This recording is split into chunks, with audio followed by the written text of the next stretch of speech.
Hello, hello, everyone. Um, how's everyone doing? It's funny, I'm kind of like a few minutes late because my cable wasn't working. It was really weird, so I had to like switch out cables last minute. So that was why I'm a bit late. Someone's saying I'm late to work. Yeah, low key, low key. Oh my god, that's funny.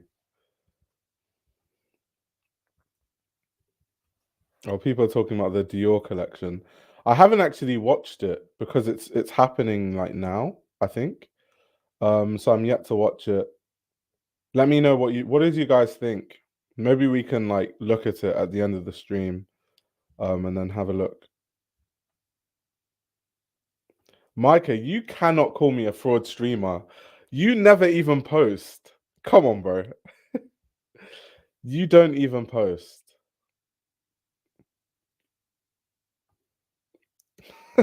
Leo says it's ugly. Ridiculous large sets. Isn't that kind of always the case with Dior shows?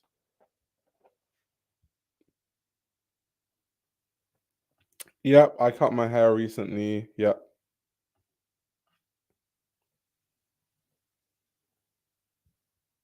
Micah doesn't even post Instafix. Oh, here we go again. Micah in the sauna. Here we go again. Here we go. Here we flipping go. That's funny.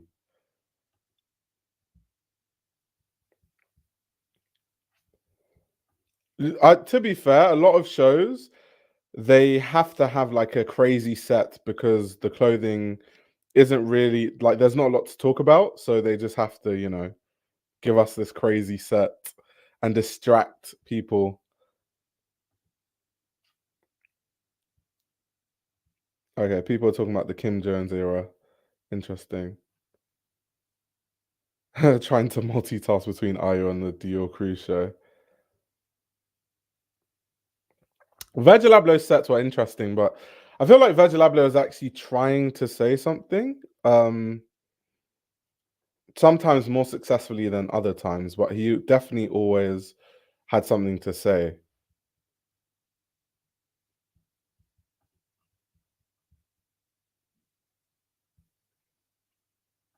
Bring back Marc Jacobs, Louis Vuitton, a whole entire train type of set design.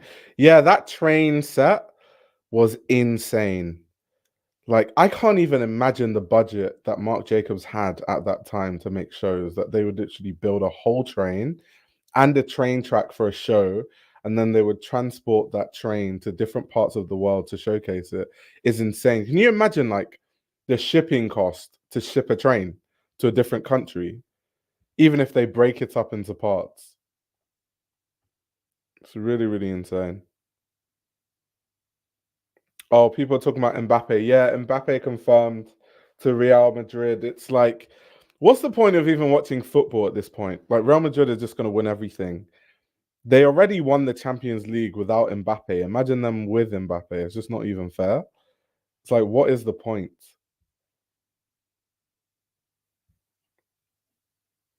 Um, I felt that the sets are often more for the people attending rather than the story they're telling. Yeah, yeah, it's both, but it's also, especially maybe not so much then, but now because of social media, a lot of designers have to consider that the people watching this show, you're going to have more people that aren't at the show watching it than the people at the show. So most considerations have to be made for people watching it online rather than the people there. Because like when you go to runway shows now, which I'm sure wasn't the case back then, you have almost like Hollywood level camera setups with all the rigs above head and all that stuff, like filming stuff. And those are the cameras that are sort of feeding the live stream, and the same cameras that are going to film the videos that they post on like their YouTube channels. I'm from Madrid and it's so fucking boring. Yeah, just like Madrid just winning everything so easily. It's just kind of boring.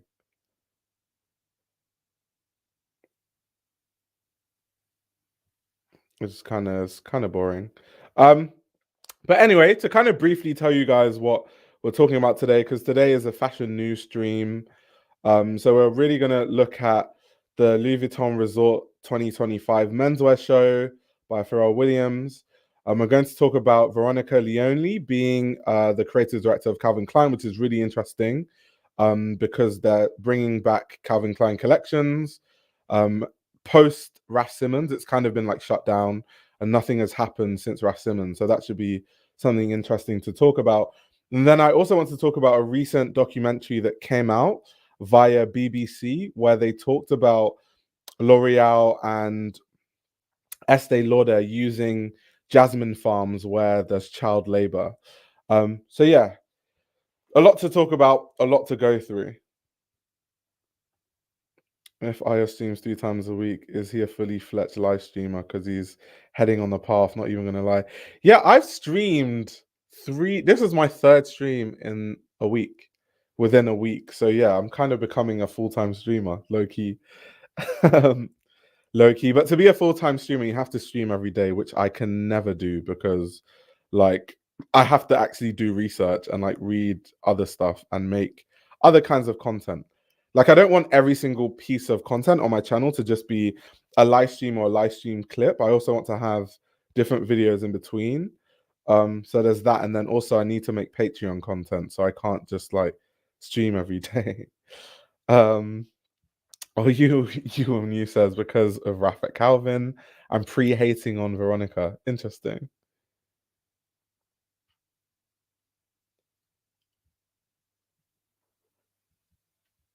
Okay, people just talking about Kim Jones and Fendi and like all that sort of stuff. Interesting.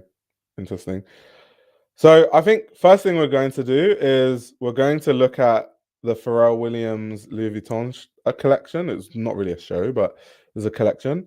I'm not sure how many of you have seen it, but essentially it's kind of like a weird thing with Pharrell Williams. Of course, when it comes to Pharrell Williams, we have a lot to talk about in terms of the fact that he joined last year.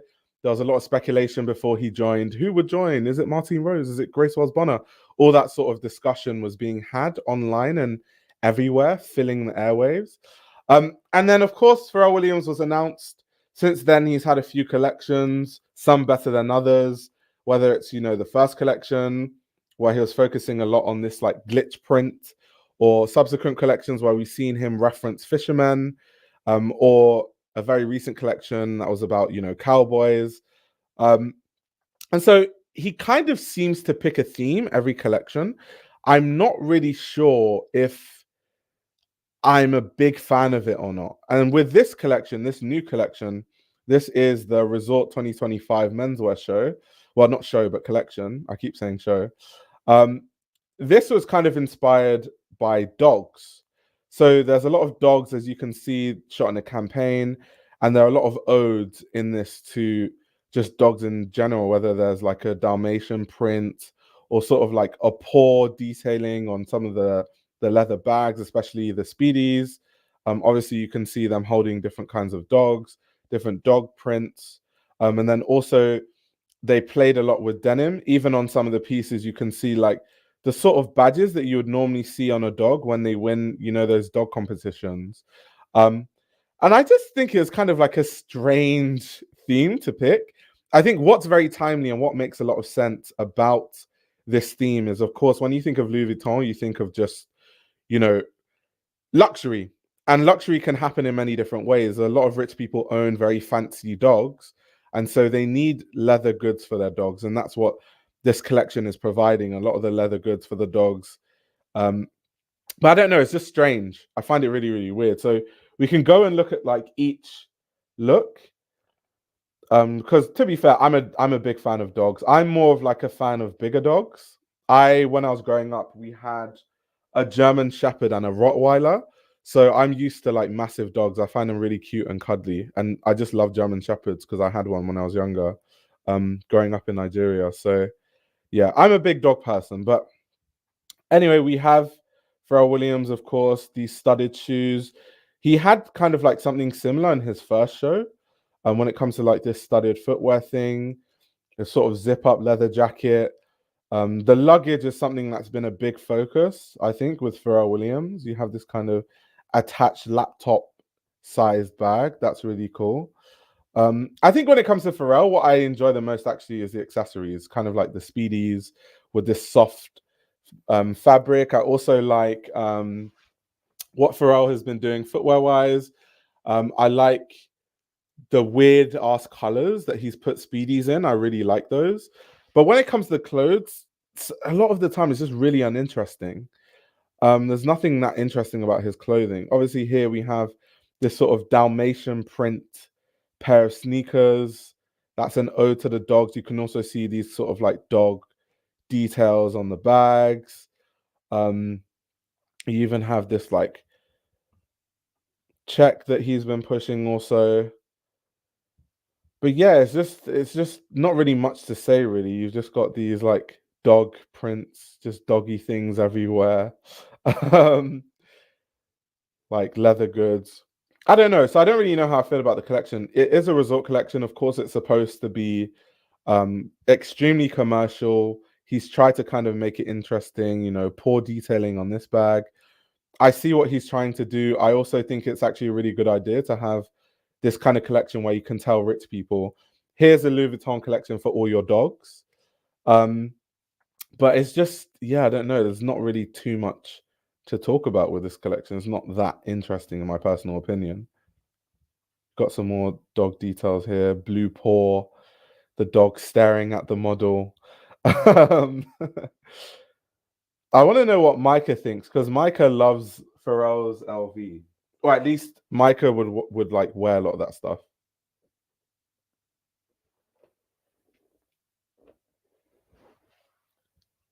So $900 3-inch dog chain, definitely on my cop list this season. Wait, are Dalmatians hard to train and breed? I had no idea. To be fair, I don't really know a lot about dogs. I just like dogs because I had some when I was younger. But I only know about Rottweilers and German Shepherds because those are the dogs we had growing up. And I definitely prefer German Shepherds to Rottweilers. So, like, if I ever get a dog as an adult, I'm definitely going to get a German Shepherd. It just isn't, financially viable to have a massive dog like that right now. It doesn't even make any sense. He said that's cap. I don't love Pharrell's LV. I know you like some pieces, is what I meant. But yeah, the resort collections, kind of like Micah says, it's kind of just really boring and really commercial. I think some brands have, even though the Balenciaga show is technically a spring summer collection, but it's kind of like a resort collection too, because it's on location. But I think the Balenciaga show, even though, okay, I think that Demna's aesthetic is becoming stagnant and all those things, I think there were really interesting things, whether we're talking about the accessories, the footwear, the pieces at the end of the show. That's how you do like a resort collection in an interesting way. But yeah, most brands just do this kind of like a lookbook of some really boring clothes. And obviously Pharrell here has gone with this like dog theme with this collection. So yeah, it's cool. We've got some what is this, like a Dalmatian pouch? Interesting. They've been listening to Micah, they've been listening to the stream, and they're like, we need to make more leather pouches. It's kind of like all this doggo stuff. I wonder how much they're going to sell this for, by the way. Probably like €1,000 or something insane like that. $1,500.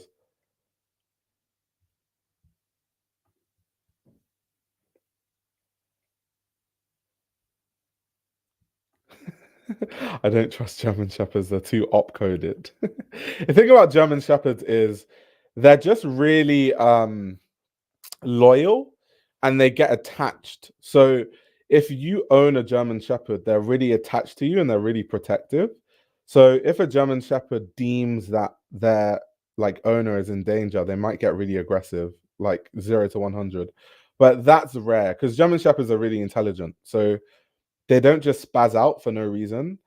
But some people in the UK, for example, they don't know how to train German Shepherds, and then their German Shepherds become a bit aggressive because German Shepherds need a lot of attention.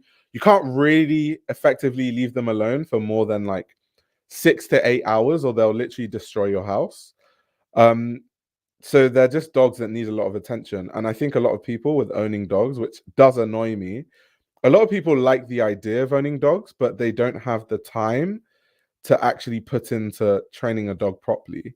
And so that's why, for example, in the UK, you have XL bullies um, being outlawed. I don't necessarily think, yes, XL bullies are like really aggressive, but I don't think they're inherently bad. I just think that they have really terrible owners and people that don't treat their dogs nicely. So their dogs end up being super aggressive and attack people on the streets.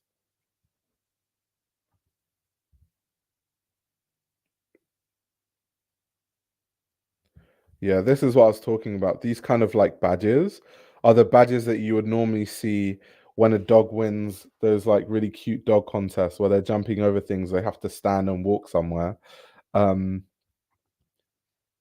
but yeah, what's the verdict? Before we move on, what's the verdict from everyone of this collection? What would you give the collection out of 10? You've even got a bag shaped like a dog bone. Well, not really a dog bone, but just a bone that we associate with dogs, even though bones aren't really shaped that way. Um,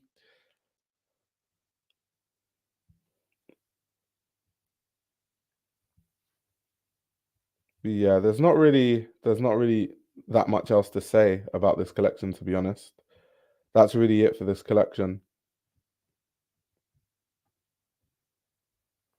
It's all right. It's not abysmal. The collection is dog shit. Get it? Wink, wink. 6 out of 10. Safe, but with interesting collector's items. 5 out of 10. I think that's the most interesting part about this collection, right? It's the fact that people that collect LV bags, this is a good way to like have, I have something from Pharrell's dog collection. I think it's good for collectors, but yeah, apart from that, it's not really that interesting. It's really, really not that interesting.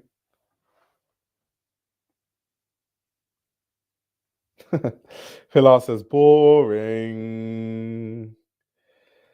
How do you not get bored looking at over commercialized shows that lack originality? I do get bored. It is really boring. Um, However, luckily, when I stream, I might talk about so many different things at once. So I don't have to dwell on like this collection, for example, which is like not that great. Like there's not much to it. And I can just move to the next topic. So it is boring sometimes looking at a lot of these collections, but it is what it is. They said this collection will doubtless get tongues and tails wagging.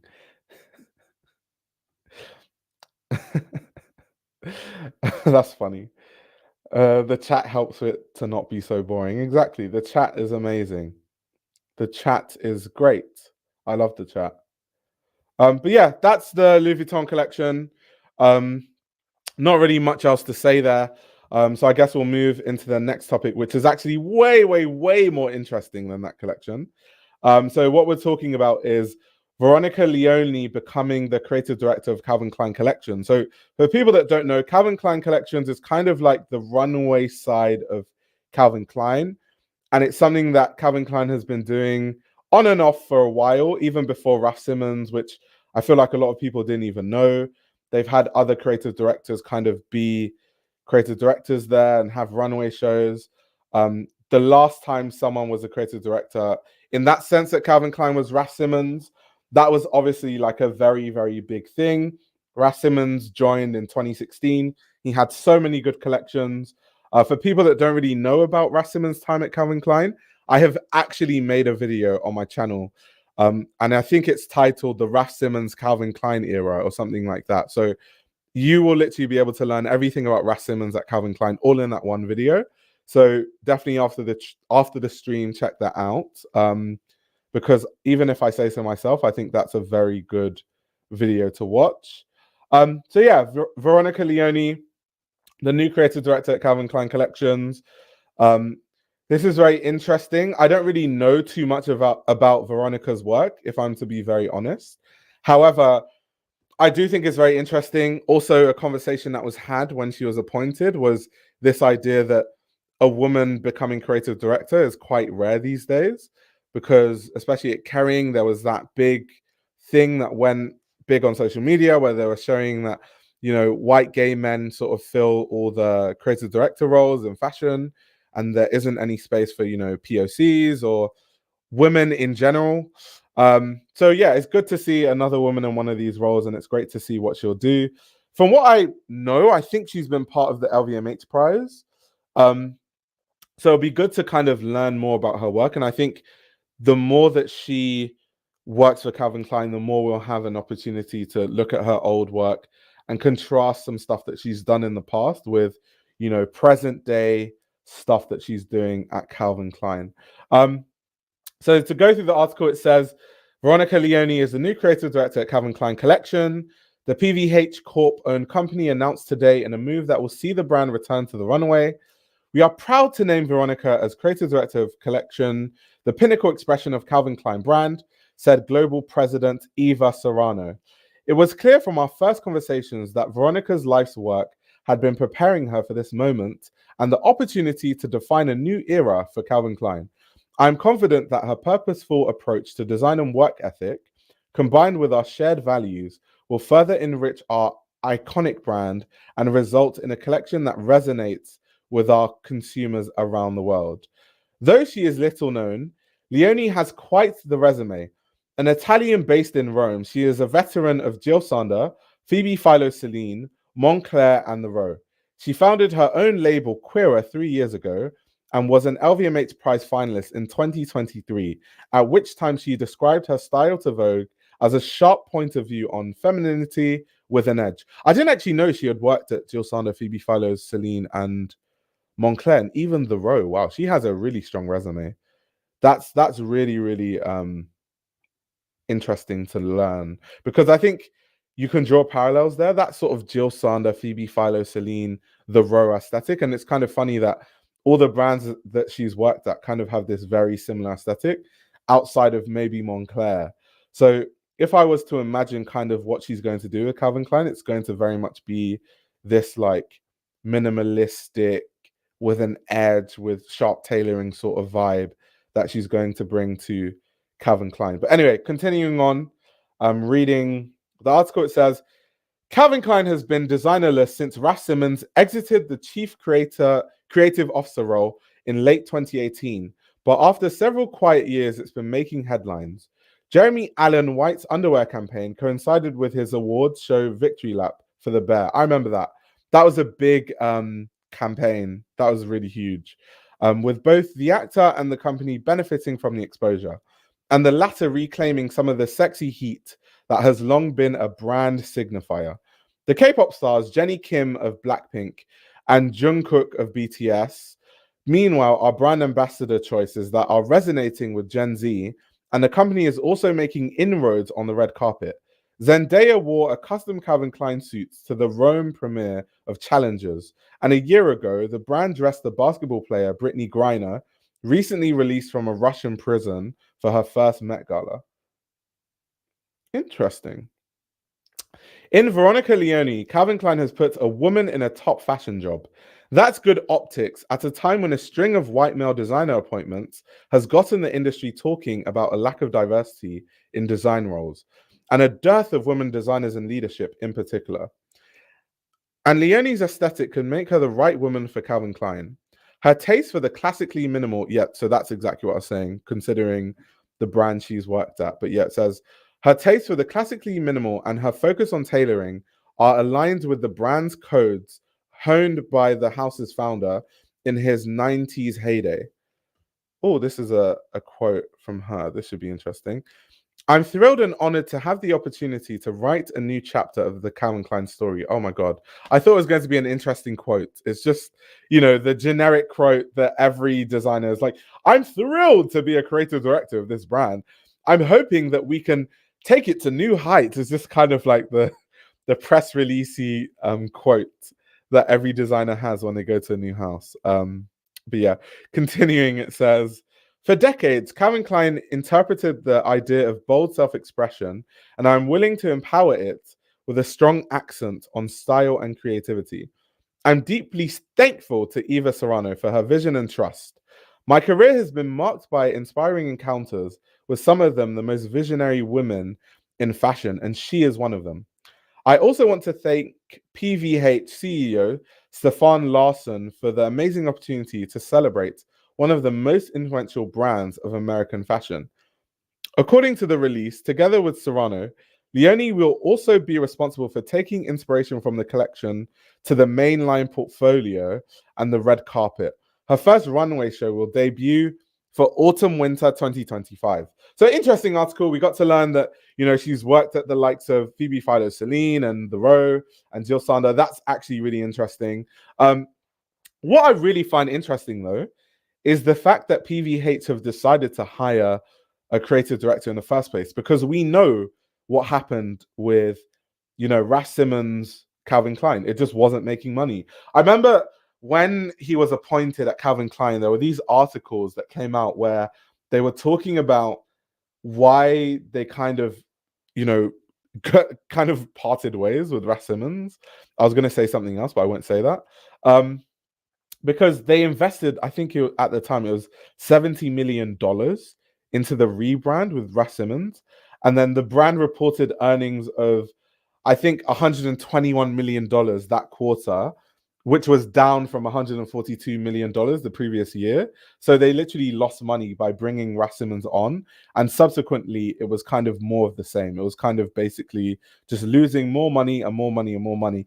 I personally think that Ras Simmons, Calvin Klein, and I think it'll be good to kind of get one of his shows on the screen. But I think Ras Simmons, Calvin Klein, and once again, if you don't know much about his time at Calvin Klein, I literally have a video where you can watch, you know, everything about his time at Calvin Klein. I reviewed every single show that he did all in one video, so definitely watch it. But I think the clothing was amazing. There are products that people loved, like these shirts. I'm still looking to get some of these shirts with, you know, the pointy collars and the contrasting pockets. I really love those. The cowboy boots were all the rage at the time, and they influenced all the different brands. You had Zara, you know, making cowboy boots, and everyone was copying it. It was huge. I just think it was overpriced. I genuinely think one of the biggest issues with the Calvin Klein was it was overpriced. And obviously people have said that it wasn't overpriced because at the end of the day, that's the price of luxury. But I just think that we don't associate Calvin Klein with the level of luxury and spending, you know, high prices like the likes of, I don't know, Louis Vuitton, or like Chanel Couture or something like that. And they were charging like thousands of dollars for coats and stuff. I just didn't think the pricing made any sense. And I guess they kind of wanted to align the pricing with Ras Simmons as a designer and the prices of his own eponymous label. Which, because Ras Simmons, oh my God, when his label was still around, that stuff was so expensive. I used to love it all the time when I would go in DSM and look at his clothes. Like, I loved the cut of the coats, but the price, good Lord, it was like £2,500 for like a coat. It didn't really make a lot of sense. So to me, that was the biggest issue with Ras Simmons, Calvin Klein. So I actually thought that they would decide never, ever again to have a creative director because of how much money they lost. So the fact that they're having Veronica come on board is really interesting. I'm curious to see how they're going to do things differently, because I have a feeling that they have a bad taste in their mouth. PVH, I'm talking about, from the whole Ras Simmons thing, because they lost so much money.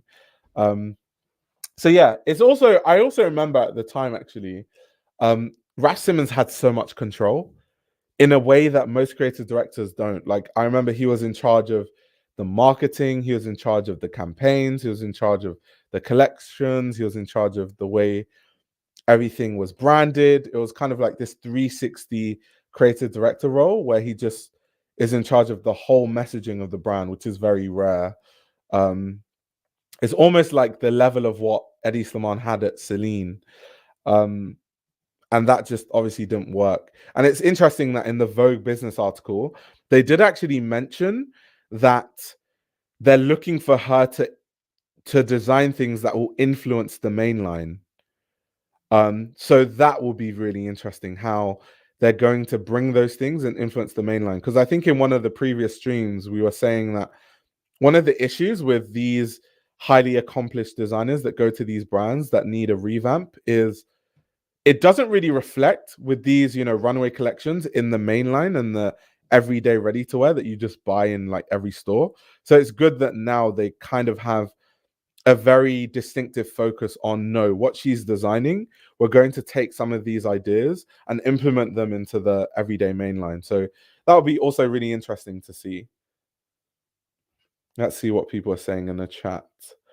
They wanted to join the party of charging way too much and nobody let them in. Yeah. Right, these are the reasons why I believe Veronica's work may not be successful. Yeah, I definitely think they need to fix the pricing thing. If Veronica starts designing collections and they're like, okay, $3,000 for a coat, I think it's not going to work. I don't see any way in which it would work. Tired of the row, tired of Philo. No more minimalism, please. The thing is, I don't mind minimalism. I think you can do minimalism with an edge. Of course, Phoebe Philo's way of doing it is what we see across the industry, and like we see a lot of brands kind of trying to recreate that, whether it's at Gucci or the Row and all those other brands. But I think of a brand like Jill Sander. Jill Sander is like minimalistic, I guess. Like people associate it with being minimal, but if you go and look at some of the past collections that Luke and Lucy Meyer have done, they will have shirts with 20 buttons going across the shirt, or like it's quite avant-garde actually when you look at some of the Jill Sander collections. It's not as minimal as people think it is. I think when people think of Jill Sander, they think of like just a long coat with like wide trousers and like slacks, or like heels or kitten heels or something. I feel like that's how people imagine Jill Sander, but it's not like that. I think parts of Jill Sander can actually be really avant-garde.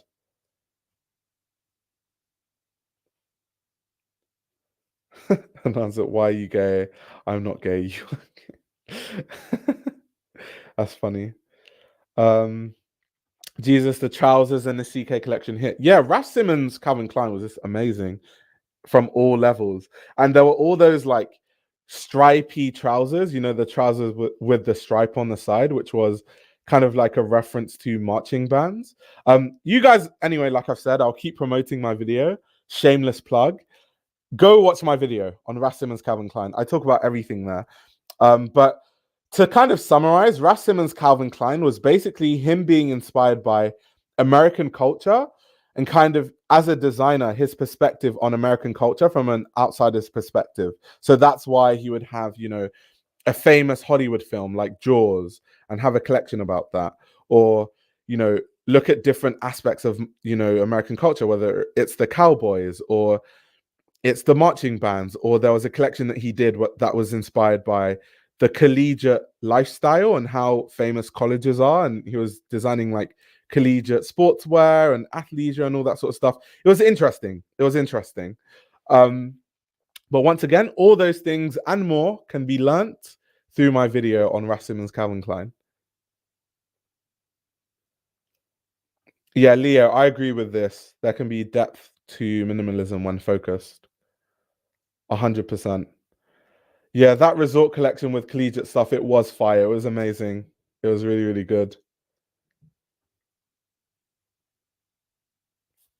All of the Raf Calvin Klein was fire. You can make a minimalist of maximalist look. Yeah. I hope the new designer respects American sportswear. Raf didn't, and that was the problem. In what sense would you say that Raf Simons didn't respect American sportswear? Oh yeah, the baseball heels. I remember that. And I think he had basketball ones too. But I think this is actually one of the most exciting news stories actually in recent times, because I'm just really excited to see what Veronica Leoni does. I think it'll be really exciting to see Calvin Klein back in the mix having runway shows. Also, it's cute to see Pieter Mulier with Raf Simons. That's really, really cute.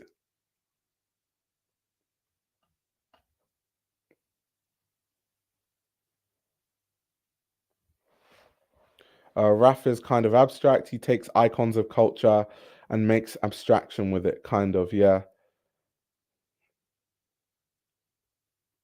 Yeah, Prada minimalism has depth, exactly. I think that there can be a lot of depth to like minimalism. I think sometimes that's why I kind of sometimes when I say the word minimalism, I kind of cringe because it's kind of like when I say it, I kind of know what people are envisioning when I say, "Oh, it's minimal" or something like that.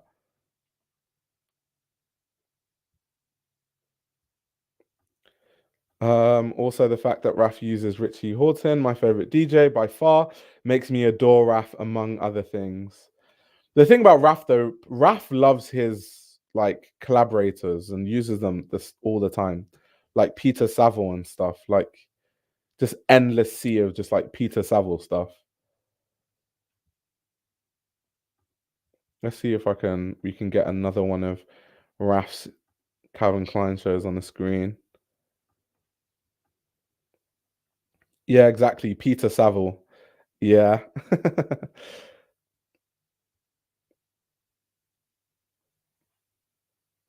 Oh, the satin shirts.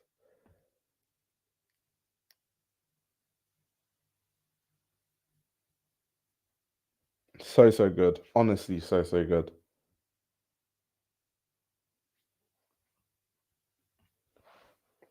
Also, if you guys want to kind of learn about why Rassimans left Calvin Klein, I remember when around the time there was a really good, like not around the time, sorry, but like a few years later, there was this really good actually I don't think it was a few years later. I think it was like shortly after. But anyway, there was this article in Vox. I think it was titled something like Calvin Klein, Rassimans, and the business of like mass brands going high fashion. Something because they were talking about can mass brands like Calvin Klein be high fashion again once they've gone mass brand? You know, kind of like brands like Michael Kors, Calvin Klein, those kind of brands.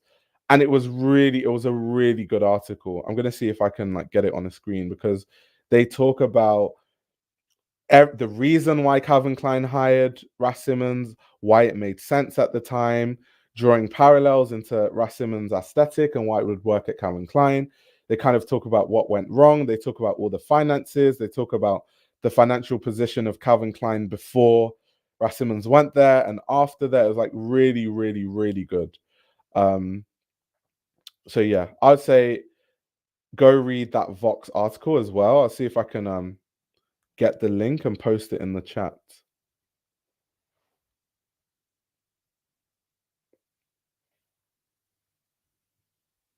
The pom poms. Oh boy, I remember I was obsessed with this collection. Raf is so good. Yeah, this collection was really, really good. And then also like the prints too.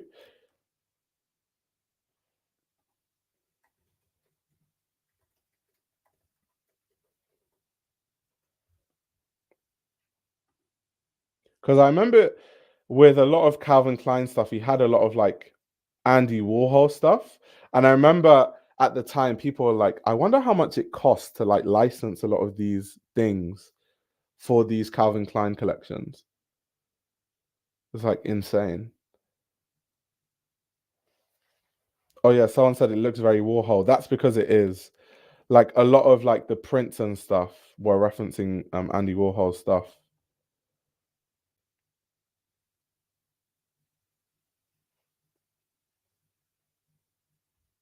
That definitely was very, very expensive. Yeah. Okay, somebody told me a lot, and the Warhol thing put him in trouble. Oh wow, did it? Interesting, interesting. I can imagine though, because it's like to license this kind of stuff, to kind of print it on clothes, to kind of sell it, it's just so expensive. This is probably why Calvin Klein was losing money when Raf was there, because Raf is like doing stuff like that just is an unnecessary cost. It's like, why can't you just make a shirt with a different print that we make and we photograph? Why does it have to be the Warhol thing?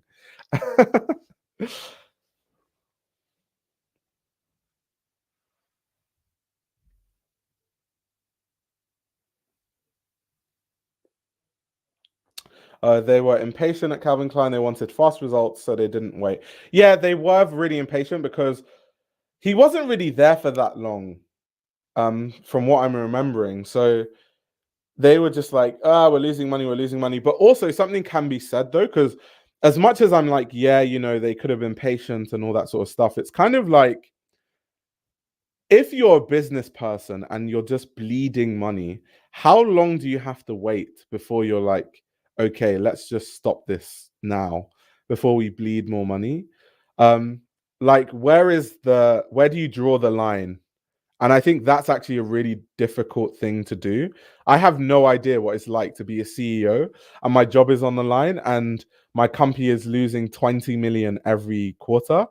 I have no idea the kind of pressure I'd be under and what that feels like. But yeah, in some sense, I do think that the Calvin Klein thing with Ras Simmons was catching on. And I think it was only a matter of time before people would have like really adopted it. But once again, people just didn't buy it. I think it was really expensive. Oh, she says, you have to work the brand, RAF influence and CK. We are still talking about it. It's true. That's one thing. And I think Micah has brought up this point in the past where, in terms of like branding and kind of like brand positioning, I think Ras Simmons being at Calvin Klein definitely elevated Calvin Klein because I still associate Calvin Klein with just mass market boxers and jeans. However, we still will always talk about this Ras Simmons era of Calvin Klein because it's kind of really important. And they kind of, this is something that they have to show for Ras Simmons being there. The fact that how many years later we're out here talking about Calvin Klein. And actually, it's what makes Veronica's appointment so interesting because it's like, oh, the last time that a creative director was there in this regard is Ras Simmons. And then we end up talking about Ras Simmons again. Raf has a younger fan base, so I think overpricing it so hard kind of blocks off a lot of his fans.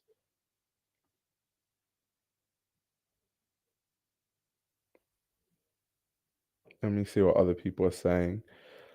Should have gone the hip hop route. If it costs too much, just put it out without clearing the sample.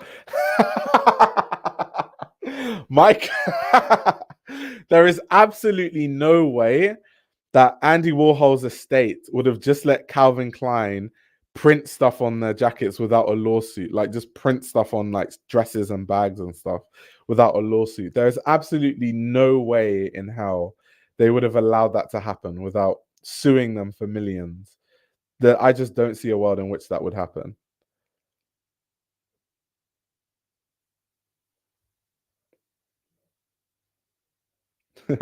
A fashion mixtape show. That's funny.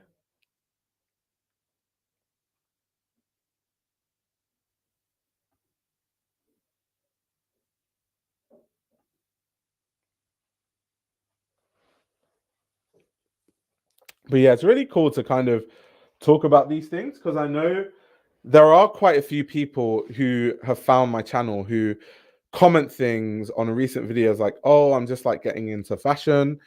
And your channel is like a really good way for me to learn about fashion. So, for example, there will be people probably watching this live stream that aren't really aware of Raf Simmons, maybe, or even the fact that Raf Simmons was at Calvin Klein or what he did at Calvin Klein. So, that's why it's always good to kind of take a look back at some fashion that has happened in the past and talk about it again.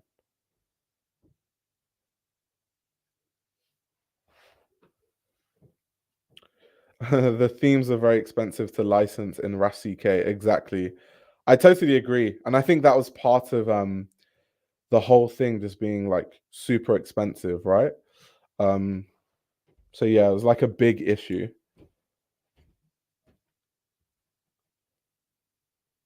She said, I like this. Let's talk about Raf and, and ignore Veronica. Yeah, it's because I don't know a lot about Veronica's work. Obviously, I did actually go on Instagram and I was like going through some of her work, like her brand on Instagram, just to see kind of what the aesthetic is. And it really is like Phoebe Philo vibes. Like I'll put the Instagram page on the screen actually. So you guys can see some of the images of her brand. Let's see.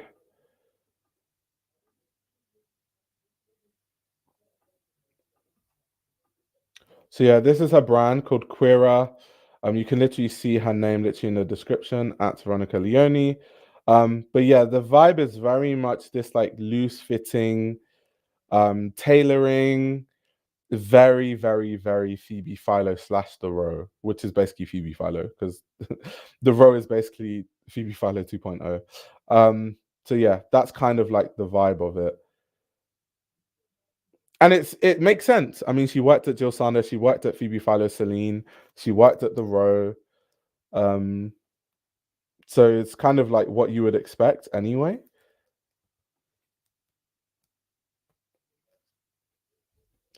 Curry, yeah. I just said that. I think maybe Hanan is like a few seconds behind. Oh, I love when I get a Twitch comment because my Twitch is really tiny. It's great that you go into it because I'm trying to learn some of the history. You know what? I need to look into that. Like when she worked at Jill Sander. I need to look into that. Someone said it's even marketed like Philo. But yeah, that's kind of like the vibe of it. It's just very, very much Phoebe Philo aesthetic, to be fair. I do like it though.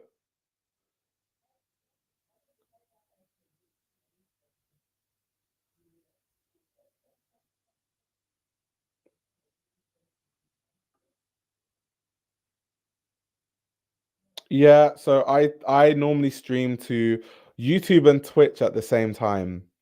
But my Twitch is really tiny, so I normally get like one viewer or like two viewers on Twitch. But I just started streaming on Twitch because it's like if I stream on YouTube, I might as well just do it on Twitch as well. So yeah. Looks for pics of black woman in her clothes. That would be very Phoebe Philo of her to just have no diversity in the models. That would be hilarious. Um, that's a funny point to bring up. But I've seen a few different faces on her Instagram page, to be fair. Let me go on her personal page and see what she has on her personal page. Veronica Leoni. Oh, she has the image from this is the same image on the Vogue Business article. Interesting. But yeah, she was a 2023 LVMH prize finalist. Okay, this is interesting because of course she worked at Moncler. What I was actually looking for, because to be honest, modern Jill Sander, Phoebe Philo's work, her Phoebe Philo Celine, the row, it's kind of one in the same. But I really wanted to know if like she's done interesting stuff with like puffer jackets and like down and like different fabrics because she worked at Moncler. So this is really, really cool to see. This is cool to see. Like I wanted to see what kind of stuff she's done at Moncler and like what she's done with outerwear, just out of curiosity.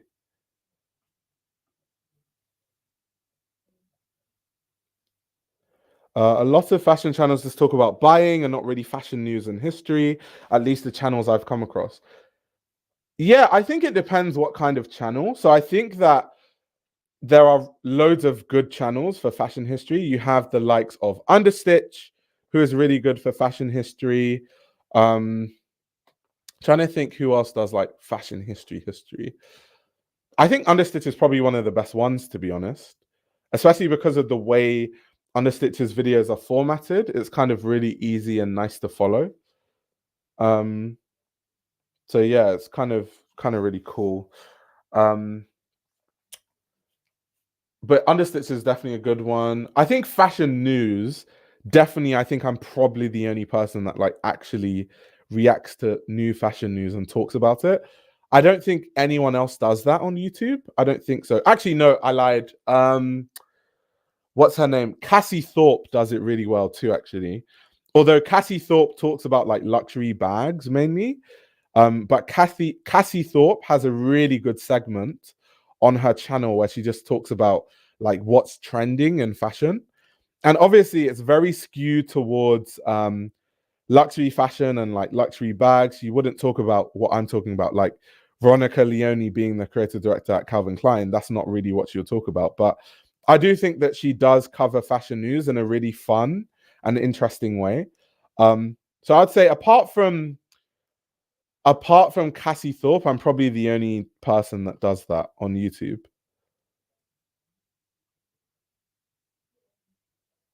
On Twitch, I could sub Prime. Yeah, I don't even know how Twitch works, to be honest. I'm really confused with Twitch. I'm still like kind of understanding the platform. You should definitely try using some tags on Twitch, such as fashion, style, design, news, might help you grow a little. Thank you very much for the advice. Because when it comes to Twitch, once again, like I said, I'm really lost. I don't really know what I'm doing. I'm very much like an amateur. So I'll definitely try that with the next stream, implement some of those tips. Canada Goose gonna do the exact same thing with a puffer, especially with Hyder Ackerman there now. We're gonna see some really interesting puffer jackets, which would be really cool. Okay, this is some more Moncler stuff. Oh, so she designed Moncler 1952. That is actually really interesting, I must say. Because I do like Moncler 1952. That's really, really cool.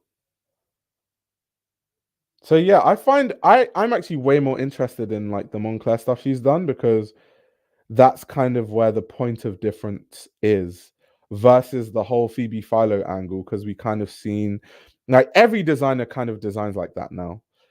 So it's kind of like boring. So this is some more 1952. I actually remember this collection. I think I reviewed it on the channel. I really love this collection.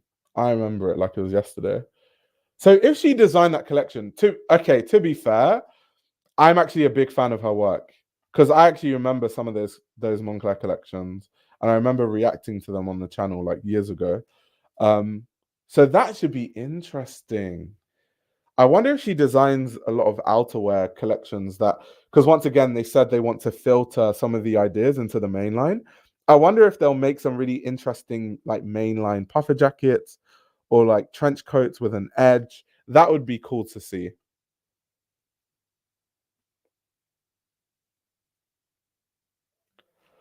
Someone says, I love that you are a minority. Could also tag BIPOC or Black Brilliance. Is that actually like a tag? That's so interesting. Black Brilliance. I love that. I didn't actually know that that's a tag. I had no idea that's actually like a tag. That's cool.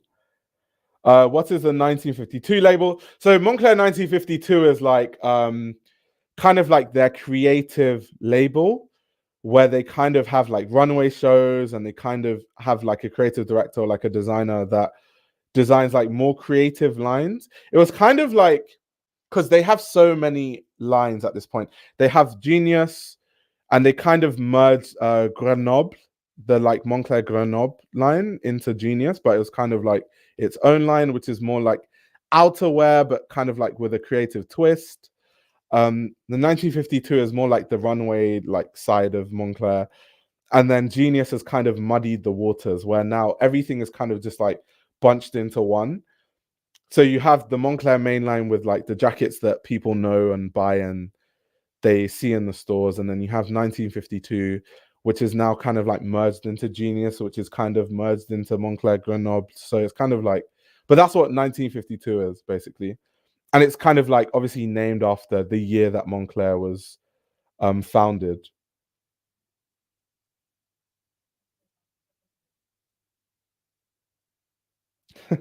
I became a fan when I first heard the Herpen battery pack jokes. I remember that. Oh yeah, Fashion Lover 4 makes really good videos. Has he posted? I feel like he hasn't posted in a really long time. But Fashion Lover 4 makes really, really good videos. Okay, Micah says Fashion Lover 4 is learning to design, I believe. I think that's why he's not posting. Fair enough to him. So long as he's happy, fair enough. Oh, okay. So you search those search terms. Okay, that's interesting, because once again, like I said, I don't really know how Twitch works or how you build an audience on Twitch. So This is actually really, really valuable insight for me, to be honest. I really, really, that's really, really good insight. So thank you very much.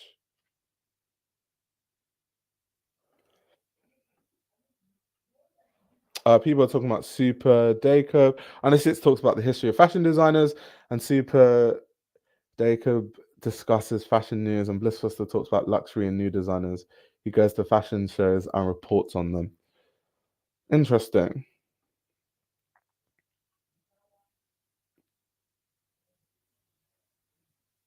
I heard YouTube was thinking of deleting his channel because it's been inactive for so long. New policy, apparently. Is that a thing?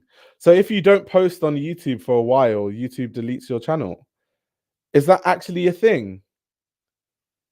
I did not know that that was a thing at all.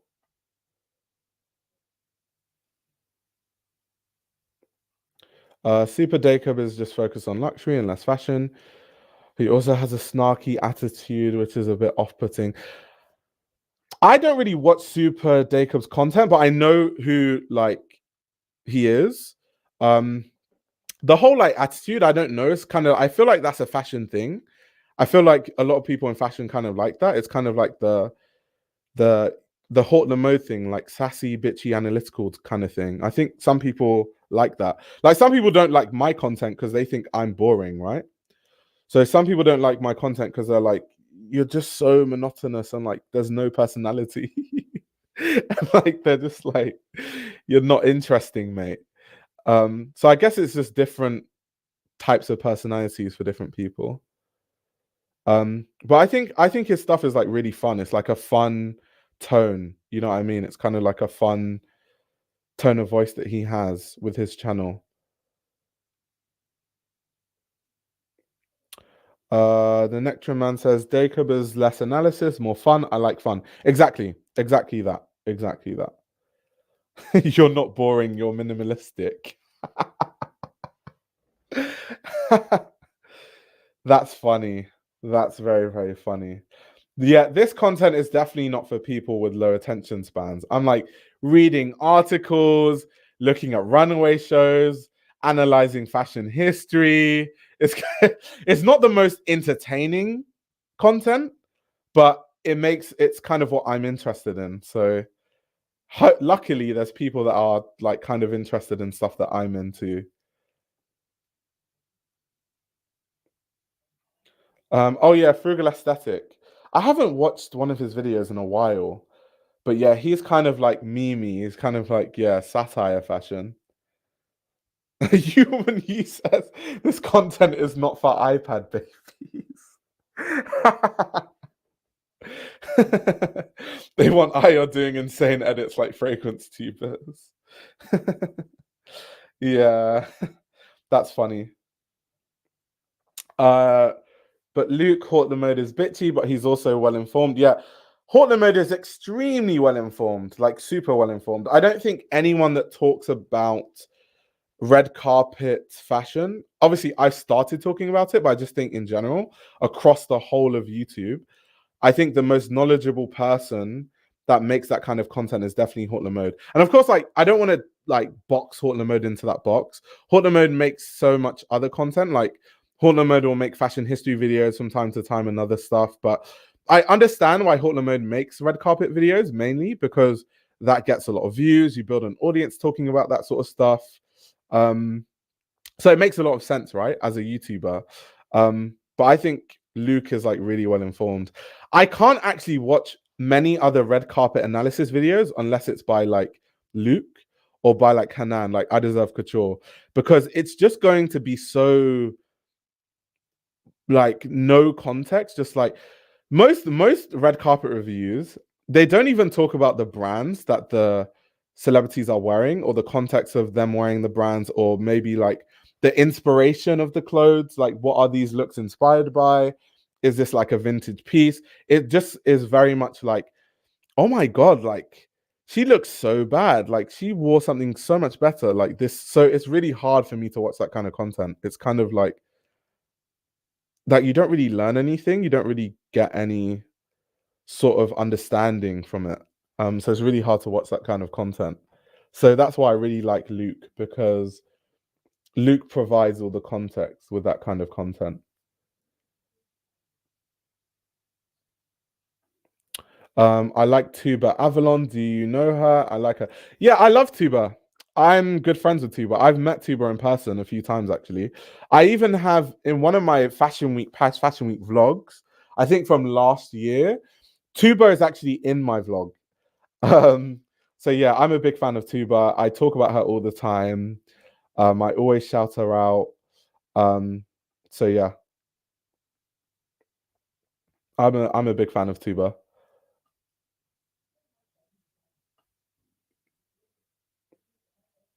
Red carpet reviews are not covered by fashion writers or journalists, unless like you're reading Vogue or like a magazine. But on YouTube, definitely not. That really isn't the case. Um, I like how this is like a shout out other good fashion YouTubers part of the stream, because a lot of fashion YouTubers need their flowers. To be fair, yeah, I'm a big fan of Ryan Finn. Ryan Finn is amazing. Ryan Finn is amazing.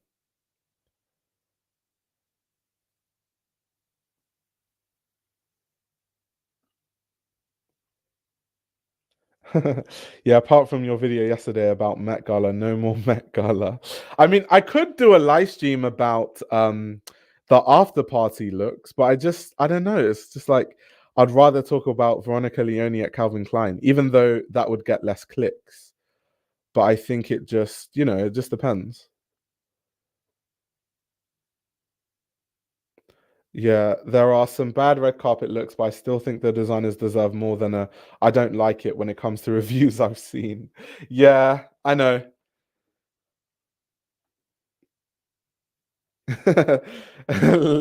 Leo says, I think we've had enough of the Met Gala. I'm garlered out. Ryan operates on a different level mentally. Like, I think the way they understand and perceive fashion is genuinely in a different plane. Love their content. Yeah, like Ryan is kind of like really, really intellectual. And it's kind of like, once again, it's not to watch Ryan Finn, you can't be going there for entertainment. It's not really that kind of content. I'm impressed by your work ethic. I would have been slumped after your last live. I mean, I wouldn't, as much as like I appreciate you saying that I have a strong work ethic. Um, I'm trying to like go full time on YouTube. So if you consider it, it's not the hardest job in the world. And I have to kind of mention that every time, because it's like I might do research pre-stream for like 4 or 5 hours, and then I might stream for another like 4 or 5 hours. So let's say it's a 10-hour work day. There are people that work a lot harder than that. There are definitely people that work way harder than that. And not every time is my stream 5 or 6 hours. Sometimes it might be 2 hours or 3 hours. And then it becomes like a 7-hour work day, which, you know, isn't the hardest job in the world. So I don't want to take away from people that actually, work in construction and have to climb buildings and start work at 9 a.m. and finish at 9 p.m. Like that is hard work to me, not like sitting down, reading books and like talking about fashion history on the internet. But I do appreciate it though.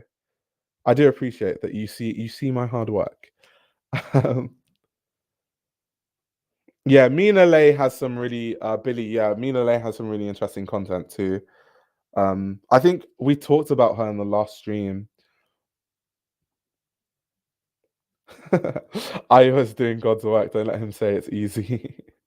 I mean, nothing is necessarily easy, right? If you do something well, it's not going to be easy, but it's not like I work hard, yes, but I don't want to like take away from people that have a lot like harder jobs. I'm not gonna like, oh my god, I work so hard, guys. I work so hard. You know what I mean? Um, I watch different channels for different reasons. I share your thoughts on fashion a lot of the time. You do work hard. I appreciate that. Thank you very much. Thank you very much. The real hard workers are the dudes wearing Carhartt trousers and rolled up beanies, calling themselves creative directors. They work hard. That is so funny.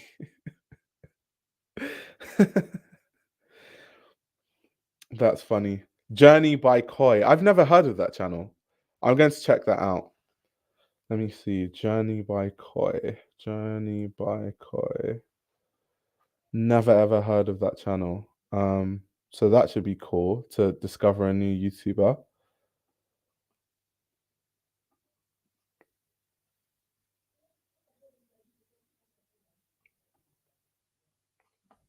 Well, what is everyone saying? I feel like it's really hard to keep up with the chat when the chat starts going. Kind of a lot of things happening. Micah, stop talking about dropping a video. We all know the next time you're going to release a video is in 5 years. If that. So yes, Mike. Mike is always teasing us with like pump faking videos. So yeah. Also, by the way, before we move on, I wanted to put on the screen the Vox article that I was talking about when I was saying there was a really good article that came out at the time around why Rassimmons left Calvin Klein and all that stuff. So it's titled Calvin Klein, Rassimmons, and the Tricky Business of Mass Brands Going High Fashion. It was released in December 2018. So yeah, I remember reading this article around the time and it was really, really good. So it goes into like everything, like why Calvin Klein hired Rassimmons, like really, really detailed what went wrong at the brand, talking about the marketing campaigns, all that sort of stuff. So yeah, definitely check out that article.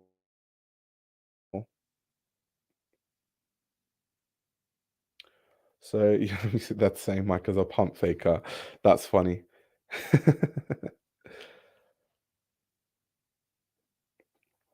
I love your content. I think you do great work on informing and talking about fashion.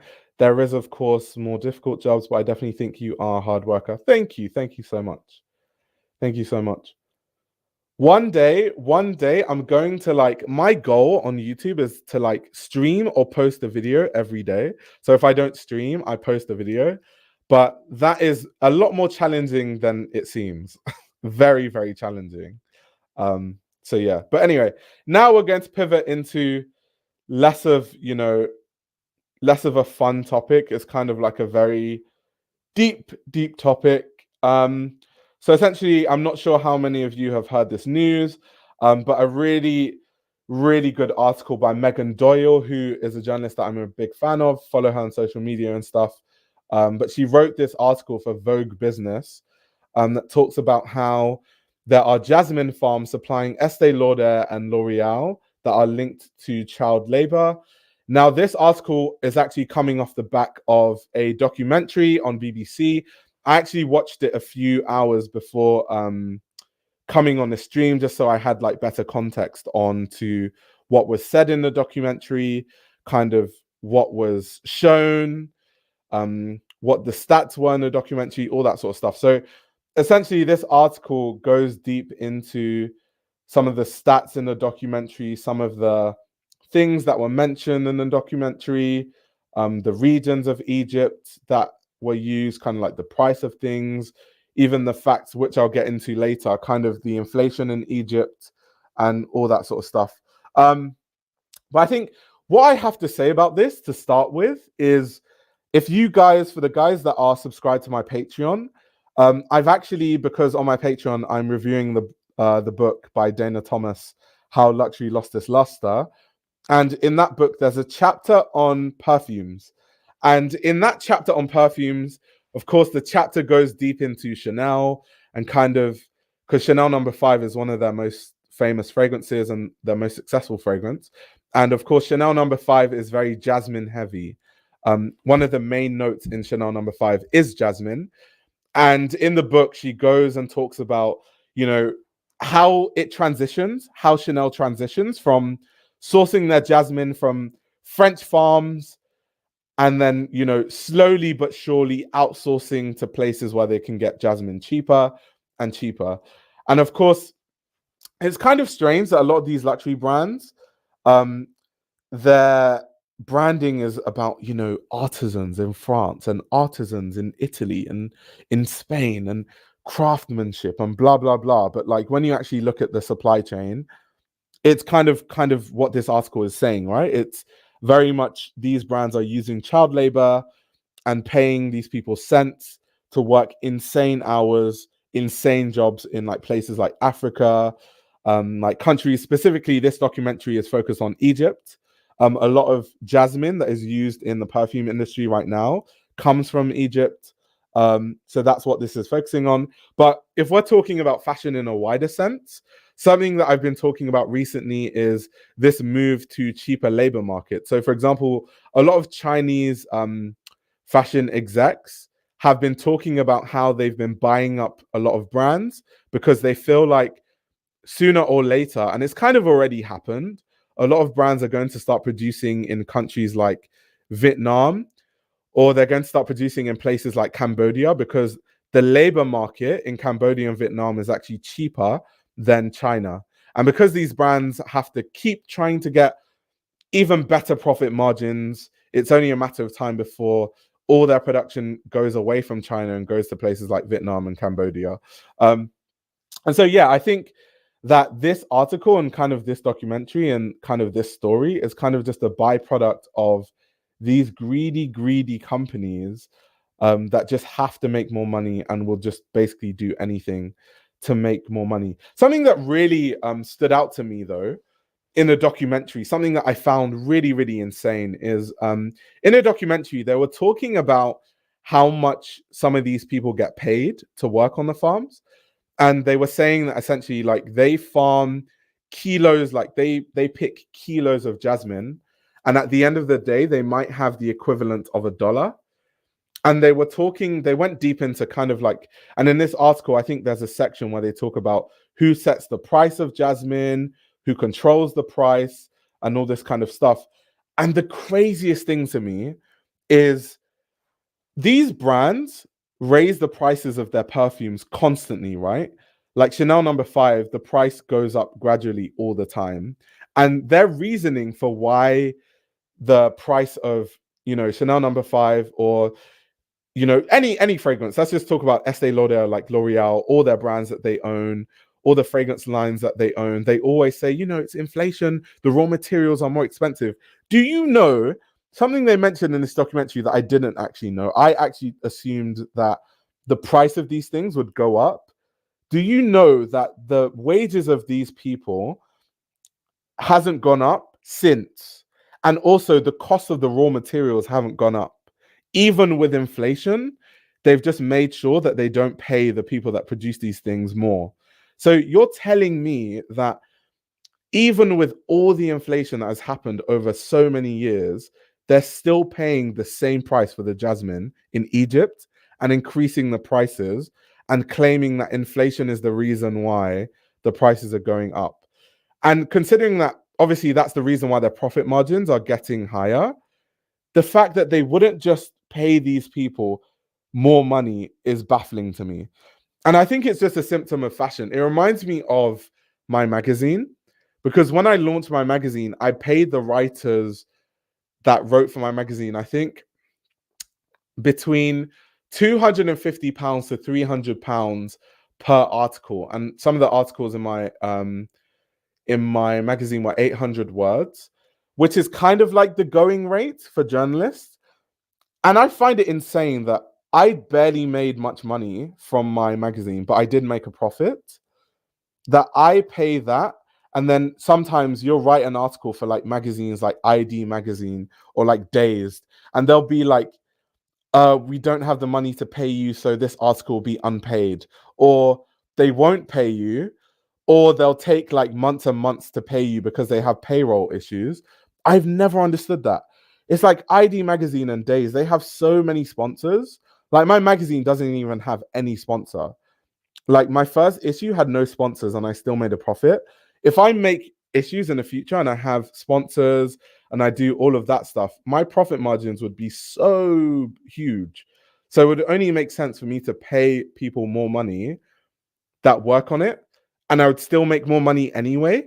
So I've never understood like magazines or these companies that make all that money. They have massive sponsors, they have huge profit margins, and they just refuse to pay people a livable wage. That kind of corporate greed is something I will never understand. I would never ever understand it. it doesn't make any sense to me how companies in general can just be that greedy. It doesn't make sense. He said, I need to release the next magazine. I think I've talked in the past why that magazine hasn't come out yet. Um, I go to a bunch of vintage shops in SF. Do you mean San Francisco? SF. That makes, because it could be South Florida. I don't know what SF stands for in America, but I'm guessing San Francisco. That make clothes in house.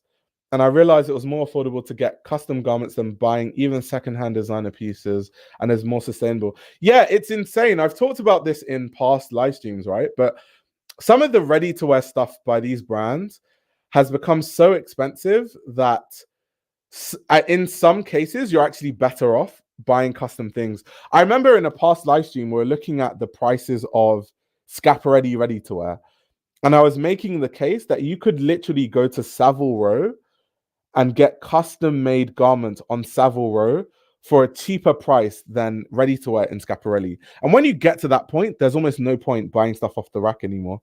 It really doesn't make sense. Um, do they name a fragrance house buyer in the documentary? Yeah, they did name a few fragrance house buyers, actually. They did. But in the documentary, it was kind of like, because there was a section in the documentary where they were saying that they were asking people, can you tell us any companies that buy this stuff? Can you tell us like any brand? And everyone was just like, no, I'm not going to tell you. No, I'm not going to tell you, because there's kind of like a lot of things that would happen to people if they did expose these companies and these brands. So it's crazy. And it's just, when you watch the documentary, it's just shocking, the negligence from top to bottom. Because when you think of all these governing bodies, they would ask them questions and be like, what do you think about having underage kids working in these farms? And their response would always be, it's illegal in Egypt to work at a farm, because I think in Egypt the law is, unless you're 17, there's certain hours that you can't work within the day, but they have 5-year-olds working on these farms illegally, and the governing bodies aren't doing anything about it. The auditors aren't doing anything about it. So from top to bottom, it's just, the whole thing is a total mess. But the reason why I really wanted to talk about it was really, once again, to just expose this kind of like corporate greed, where these brands, once again, they mention craftsmanship and inflation is why the cost is going up, yet literally the cost of raw materials has stayed the same over the course of like the past 10 years. And they have the proof with this documentary, and in this article they go deep into it. So it's actually just really insane. The issue in the matter is evidence, but solving it is far more nuanced than we tend to discuss. I genuinely think one of the solutions isn't that hard. It's just pay these people more, pay them more money. And why I think that's not really a hard thing to do is because we see the billions in profits that these companies make. Like, we see it. So if you just pay people a livable wage, if you pay these people a wage where they can actually like survive, you're still not going to make that less your profits aren't going to go down by that much. You already make billions in profits. It's just like, instead of making from a $300 bottle, making like, I don't know, $150 in profit, maybe you'll make 120. How about that? Or they could, to be honest, they could actually increase prices. I'm a big fan of fragrances, as most of you know, and I would pay more money for fragrances if I knew that the reason why they're increasing, let's say a fragrance costs $300. If they're like, okay, we're going to sell this fragrance now for $350, but the extra 50 is going to the workers on the Jasmine farms, I would happily pay the extra $50 if I knew that's where it was going. But we all know that's never ever where it's going to go. Even if they say that, that's never where it's going to go. So yeah, I don't think the solution is that hard. I don't think it's as hard as like we think. I just think that obviously it's a solution that we'll never reach, because corporate greed and brands, they'll just never let that happen. Leah says, I agree, payment is the way forward. But what tends to happen is major corporations work within the lines of UNHRC laws and defer responsibility to middlemen. Yeah, but they defer responsibility to middlemen because they don't want, like, anytime there's like an article like this or a documentary like this that comes out, and in the documentary they did have a statement like that where they'll just be like, you know, um, oh, well, we don't really deal with it. We deal with middlemen and, independent vendors. So we are not liable. So I think it's more of like a legal thing also.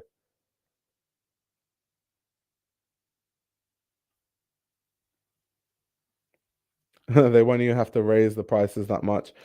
It'll probably be negligible to the consumer. Yeah, because to be honest, let's be flipping for real. The kind of customer that buys fragrances for $350 is going to buy a fragrance for $400. Let's just be for real. So if they raise the price and say that the rest of this money is going to go to the workers on Jasmine farms, I'm very sure many people would happily pay that.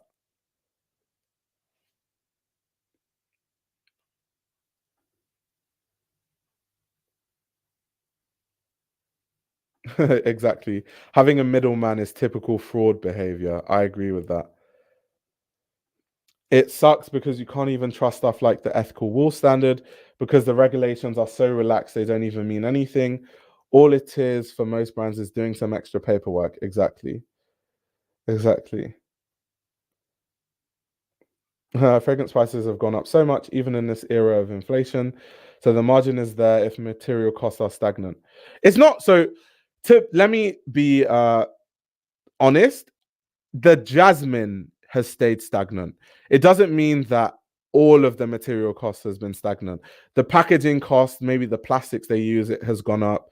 Maybe I don't know, the paper for the packaging, um, maybe the cost of other things that they put in fragrances, like the alcohols, things like ISOE Super. Maybe the price of that has gone up. But in terms of the jasmine, which for a lot of fragrances is like one of the main ingredients, that hasn't gone up.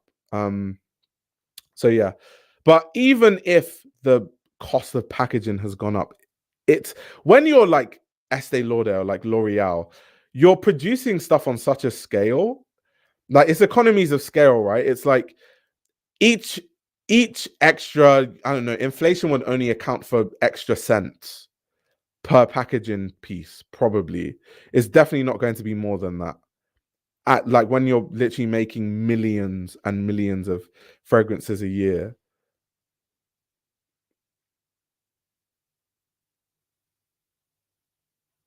This is a good point, though. Middleman is necessary in some fragrance production because the extracts have to be made within hours/days of harvest. I 100% agree. I think where I think it's kind of like a cop out is you can have a middleman but still be involved. So you can have people where there's a middleman involved, but you have like, I don't know, like a L'Oreal executive or a L'Oreal person who their full-time role is just to go visit these farms and make sure that everything is happening to like regulation standards, if that makes sense. The fact that they don't have a representative doing that means they don't care, is my point. So a middleman is definitely necessary sometimes, but I think in terms of like, do these brands care that kids are working? No, they don't care.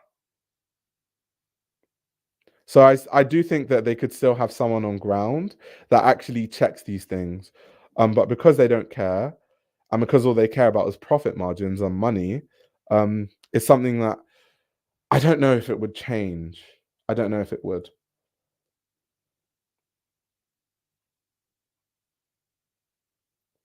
Oh, people are talking about Pharrell Williams, Louis Vuitton. I think even worse is that a lot of times when materials become rarer, companies switch formulations to avoid higher costs. Exactly. Exactly. I hate it when companies reformulate fragrances. Obviously, not every single time when a fragrance is reformulated is it a money thing. Sometimes certain fragrance ingredients get banned. And so they just have to, they're like forced to reformulate. But if we're going to be honest, Most of the time, that's not the reason why. Most of the time, it is a money thing, to be fair. Most of the time, it's companies cutting corners. If we're going to be really, really honest, it's not a case of, oh, this got banned, so we have to find a way to synthesize something that smells the exact same as that thing that just got banned. We can kind of play the documentary in the background without any audio. Hopefully this live stream doesn't get copyrighted, but you can kind of read some of the subtitles. Let me see if I can turn some of the subtitles on so you can kind of get a sense of what was said in the documentary.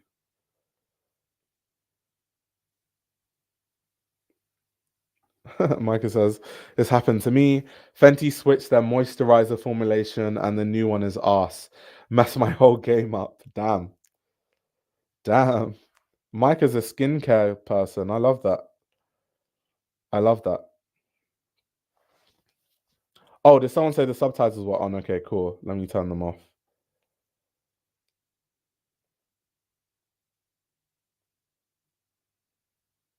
I remember this scandal also exploded in the 90s with children working, picking up flour for perfumes, and some people excused it by saying they needed small hands to gather. Oh my God, to gather the delicate flowers. Wow, that's insane.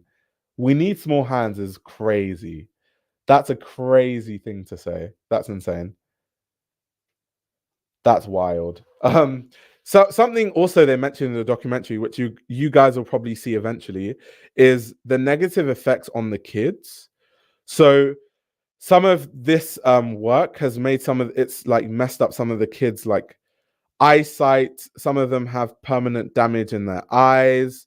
Some of them have like respiratory problems. They can't breathe properly because they're literally like developing kids and they're inhaling these like crazy aromas all the time. So yeah, it's just insane. It's just insane. I hate how it's becoming harder and harder to make ethical purchases. At this point, I need to start a farm and make all my clothes and food myself.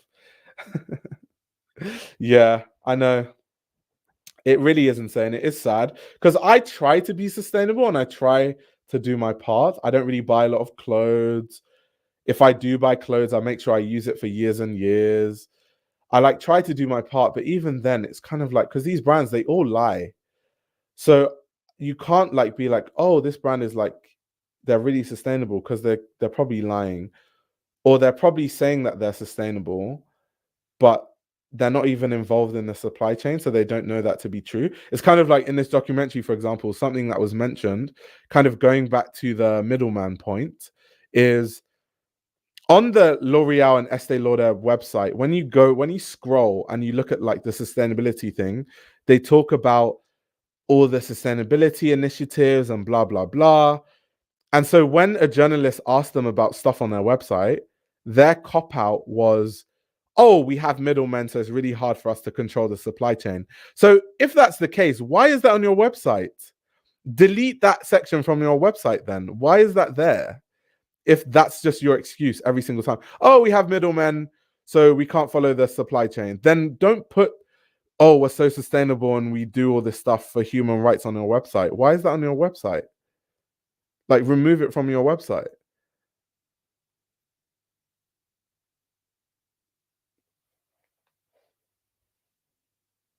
The devil wears L'Oreal. That's insane.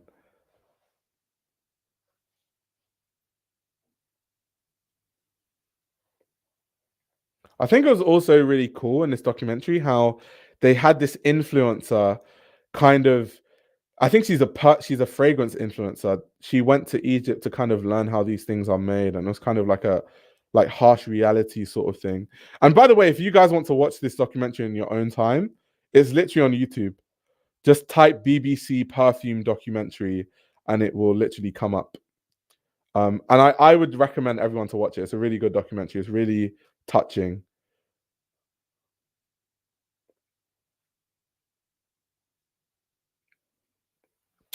Oh, I wonder if there's a petition to demand that brands are ethical or an organization slash designation that confirms certain standards are met. So the funny thing is, it was mentioned in the documentary and it was also mentioned in the article. that I just won't read the article because it's actually really long, but it was mentioned that a lot of the governing bodies are having a hard time staying on top of it. So there are actually a lot of governing bodies and like petitions out to make sure that these illegal things aren't happening, but it's just really hard for them to stay on top of it. So something mentioned in the documentary is they need to improve the process that they use to kind of stay on top of these things. That the process that they use right now is really inefficient, which is part of the issue.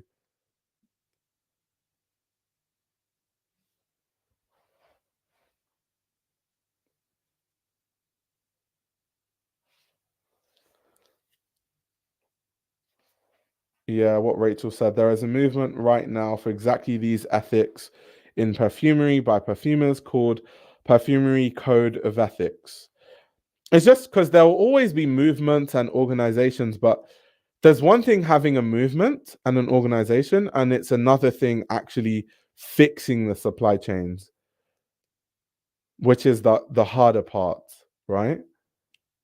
You can spread awareness and stuff, but it's really hard like doing the groundwork.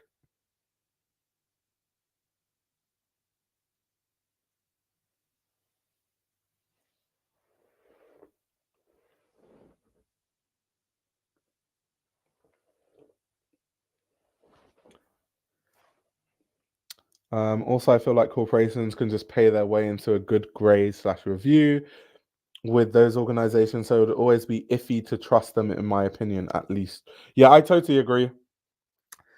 I totally agree.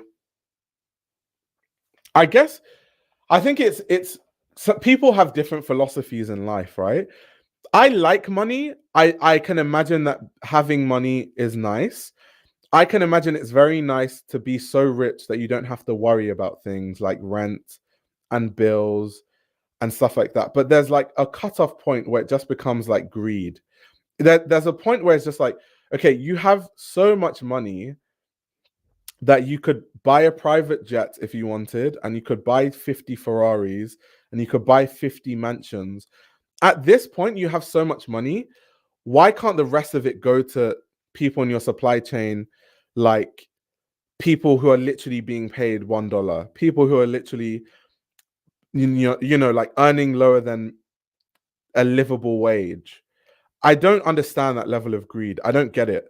I genuinely feel like there's a point where you cut it and it's like, okay, past this level of like money, like you just why? Why?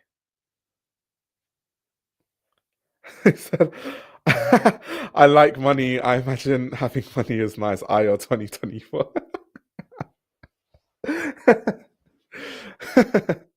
That's funny.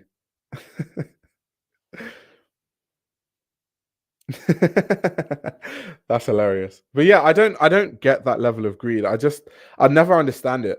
Like if someone was like, Io, we want to give you $10 billion, I would probably like out of 10 billion, that's so much money. Oh my god. I'd like put I'd like buy a house because I don't own a house. I'd like buy a house and then I would like put 500 million into like a hedge fund so I could like live off of the dividends from that. And then the rest of the billions, I'll just like give it to like poor people. I'll just like give it to people that like don't have money, like people that work on these like farms and stuff, like people who are less fortunate. I wouldn't like give them the money. Obviously, that's not like useful. You'd have to like create an ecosystem where they could keep making money. So I'd maybe like send loads of people who are living in poverty to like really good schools and give them an education so they can get like decent jobs, like that sort of stuff. But most of the money, like 95% of it, would go to like those sort of initiatives. So going back to why I'm mentioning this is like I don't understand having so much money and not caring that there's someone in the supply chain that doesn't have enough money to literally like eat. I don't understand that. I just don't get it.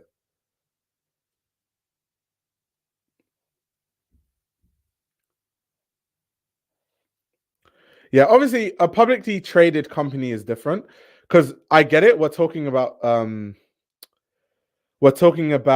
Estee Lauder and like L'Oreal and stuff, but I'm just talking about in general. Of course, when it comes to publicly traded companies, it's a bit different. It's a bit more difficult to kind of navigate that. Um, but just I just mean the like greed in general that we see in the world is kind of just really shocking to me. It's hard for me to understand.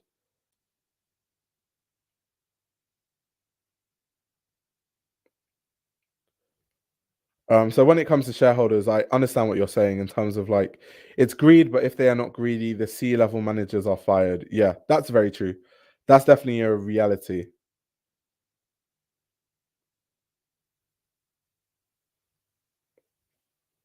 It's not really a question of greed. The inertia of capitalism makes it nearly a non-issue. Yeah. He said, fuck those corporations. Honestly, the wealth and profit accrued by these giants will never justify the level of cruelty and human suffering that exists on a mass scale. I'm 100% with you there. 100% with you on that one. And yeah, exactly. 1 kilo of jasmine is $1.40. I know, right?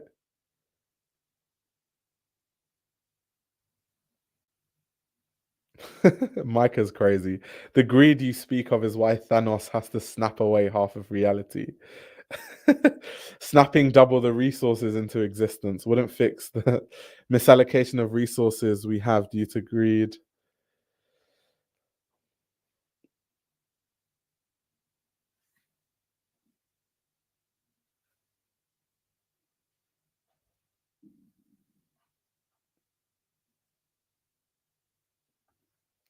Greed is just individualizing a systemic issue.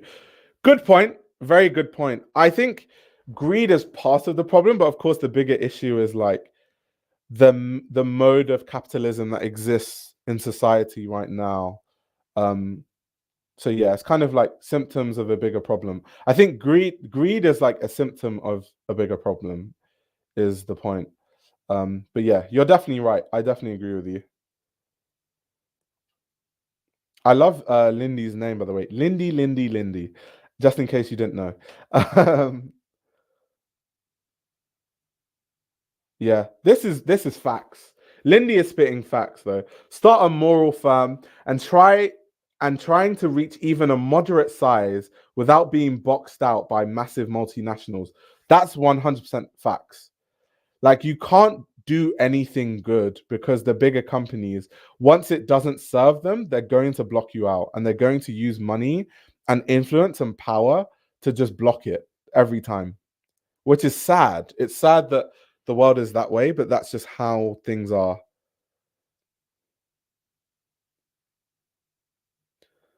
Watching these documentaries makes me feel like a communist, even though I'm very much not a communist.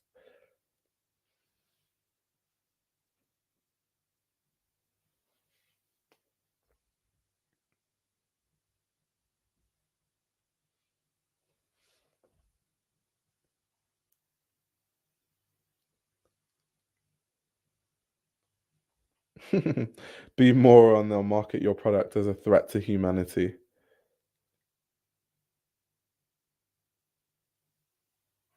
Yeah, this is true. You can't really expand without the bigger companies, and that's why all this like and that's also why as a fashion journalist or as someone that works in fashion, I really value my ability to be independent because the second that you start working way too closely with too many of these like massive corporations, you just lose yourself. I just feel like it's like inevitable.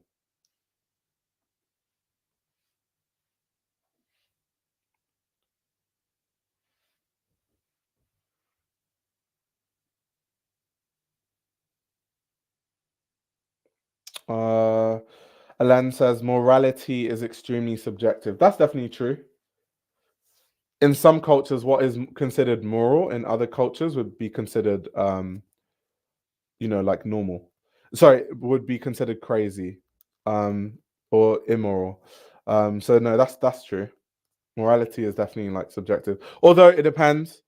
Like it depends. It definitely depends. Io, would you leave us for a 1 million bag at LVMH? No, I wouldn't. I definitely wouldn't leave for 1 million. That is not a lot of money at all. It's not even just the fact that it isn't a lot of money, it's also like it's so not a lot of money that I wouldn't sell my soul for 1 million. Like £1 million or $1 million, let me tell you how quickly it would go. I don't own a house, so I would just buy a house and continue working like nothing changed, and that's the million gone. That's it. Goodbye. That's the end of the money. Like, because houses in London, for guys that don't know, home prices in London are insane. They are insane. Like one bedroom houses, like 350, 450,000 pound houses. So if I was like, I only want to buy like a house for if I have a family in the future, I'll be looking to buy like a 3 to 4 bedroom house. So if I'm looking to buy a 3 to 4 bedroom house and I only have $1 million, that equates to maybe like, I don't know, I'm guessing 800 and something thousand pounds. It'll be a stretch to buy a house in London, like a 4 bedroom house for like that. Considering if I have 800 and something thousand pounds, I can't buy a house for that value. I have to buy a house that's worth maybe 700k, and then I would pay like loads of money in stamp duty and like loads of money in other taxes and like other costs. So no, in a nutshell, I wouldn't sell my soul to LVMH for $1 million. No, I wouldn't. It's just no.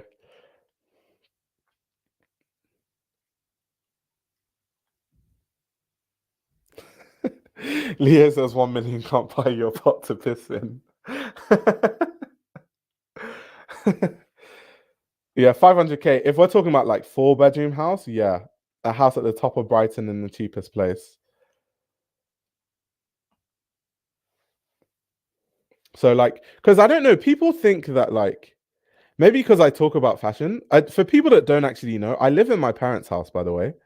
Like, I live in my mum's house, and I pay rent to my parents. So no, I wouldn't sell my soul. Like people always ask me, they're like, because I don't live in London, and they're like, why don't you live in London? Like you'd be like so close to the action. And I'm like, well, because London is expensive and I can't afford it. And it makes more sense to live in my parents' house where they're gonna allow me to pay cheaper rent because it's my parents' house. Um, so yeah, people always think if you talk about fashion online, you must be some like rich kid. It's funny. You could buy 3 streets in Stoke-on-Trent for 1 million.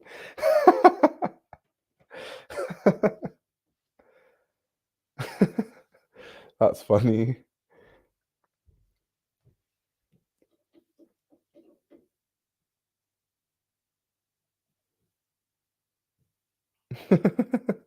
Good. I'd tear my hair out living with my parents.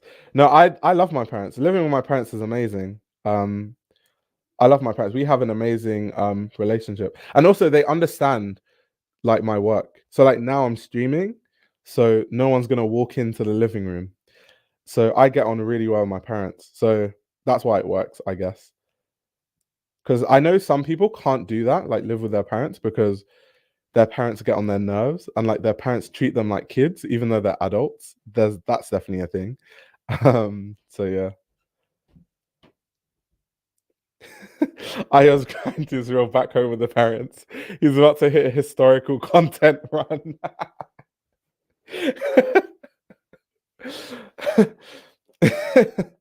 That's funny. To be honest, like I've been living with my parents for like a really long time. I don't have any intentions of moving out. Like even if I made loads of money all of a sudden, like my YouTube channel blew up, I'm still not going to move out. It doesn't make financial sense. It doesn't. It just doesn't. Like I'm better off just staying here and saving money until I can actually afford to like buy a house. And then when I move out, I can buy a house instead of moving out, renting, paying insane rent price like cost in London, losing loads of money going down the drain. And then you're back to square one when like you make less money or whatever. It's like it doesn't make financial sense, to be honest. It really, really doesn't make financial sense. So even if someone gave me £200,000 now, I'm still living here. Well, someone said it's common in Arab and African households. Yeah, it definitely is. I think it's very helpful to live with your parents. That's how it's been for generations, for most of history, especially in the East. I'm able to study IT and sew because of it. There we go.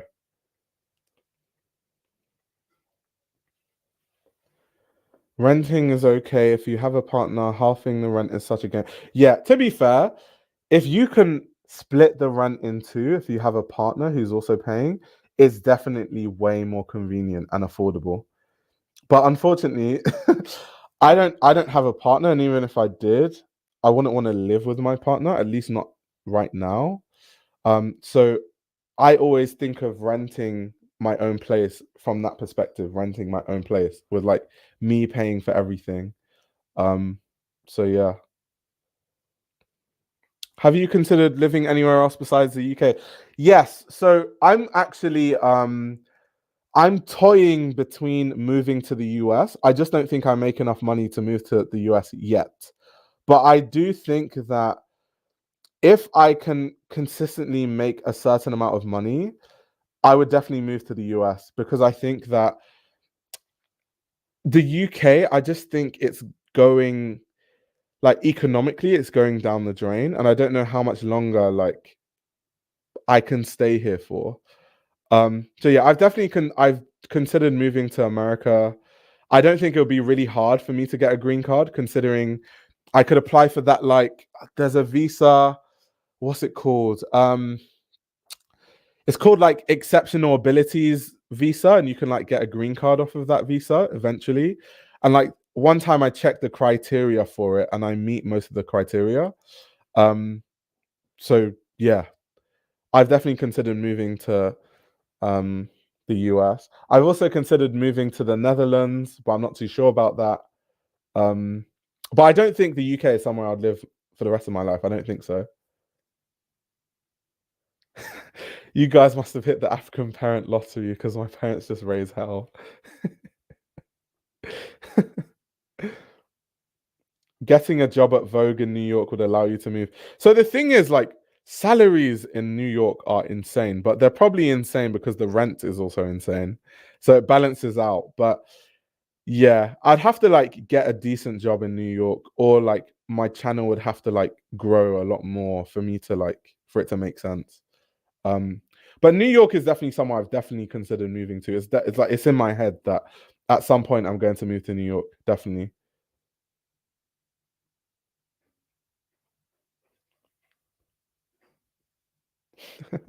I moved to New York City and only wears Tommy Hilfiger on stream confirmed. Yeah, a lot of people from the UK moving to the Netherlands. Exactly. It's because the Netherlands has a really, really good quality of life. It's like it's just good. It's like cycling lanes, greenery, the tax isn't insane. Like just there's so many reasons to move to the Netherlands. Like the food is better. There's just so many reasons. And let's be honest, brands don't like to sponsor fashion creators. I don't know why. They like to sponsor fashion creators on the Stitch, just not on YouTube. If I was like, if I had the same amount of subscribers as TikTok followers or Instagram followers, I would probably make loads of money because you get brand deals if you're big on TikTok or Instagram. I don't know why, because I genuinely will always maintain the fact that the most engaged audiences in fashion are YouTube. But brands don't see it that way. I don't know why. I don't understand it. I don't know where their logic comes from. I don't think the logic makes sense, but hey, that's what they do. If you're making money through YouTube or online, you might be able to apply for a nomadic visa. That's definitely like an option. Definitely an option. Oh, Leo says he's considering New York after the Masters. Do you know something, you woman, you? Do you know something funny I heard about New York? Let me know if this is true. One of my friends, she lives in New York, and she was telling me, which was so funny to me. She was telling me that if I moved to New York, I would probably be successful really fast because I'm a black man that sounds British. And she was like, there's actually like an advantage to being a black man that sounds English, being in New York. And I was like, is that actually true? Like, is that actually a thing? It was just funny the way she said it because she was so convinced about it.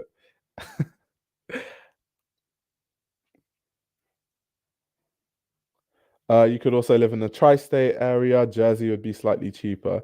Yeah, I could. I definitely could. I'm trying to move to the UK and y'all are trying to leave. No, we're trying to get the hell out of here. The UK is going downhill. I'm trying to leave. I'm running away. Your get ready with me videos coming soon.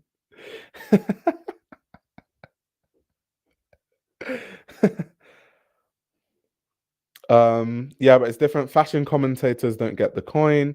Fashion wearers slash stylists do. Okay, yeah, that's definitely true. Because if you style clothing or you wear clothing, you kind of sell the clothes for the brands. So that's how they see it. Um, but I would my argument would be that commentators are also important in selling things because I feel like commentators kind of like like I feel like we remove the veil of fashion and we get people to understand how things really work behind the scenes, what brands are inspired by, and then we give people the information to then understand if they really like a brand or not, which can literally help in consumer purchases. But once again, they don't see it that way. Yeah, I agree with you. People like Ryan deserve more sponsorships than they get. I'm 100% with you on that.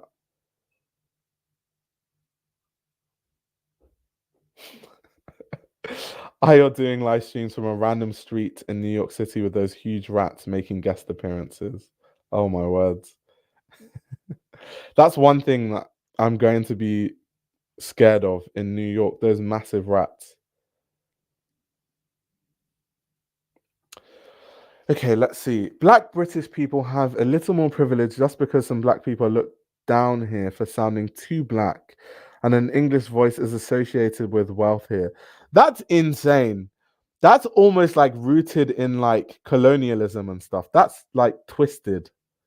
That is so twisted. Io could be Andre Leon Talley version 2 if he moves to New York. Hey, I love Andre Leon Talley. I think he's a legend. So if I can be a semblance of Andre, I've definitely done something really good.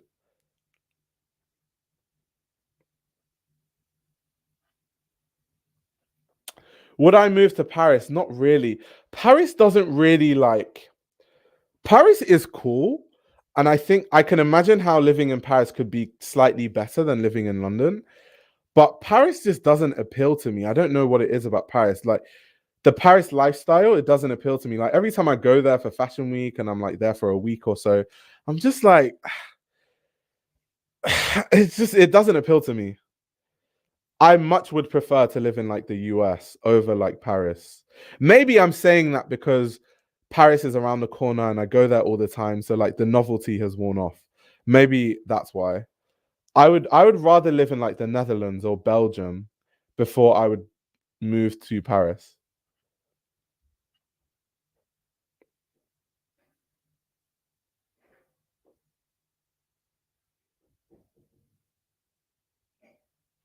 I live in LA and I'm thinking of moving to Japan.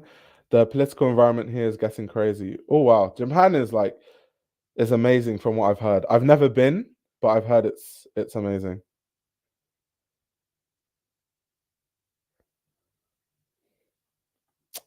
Yeah, I didn't want to say it, but part of why like Paris is the racism. Part of why I wouldn't want to like live in Paris long term is the rate. Like, oof, Paris is rough sometimes. It's really really rough.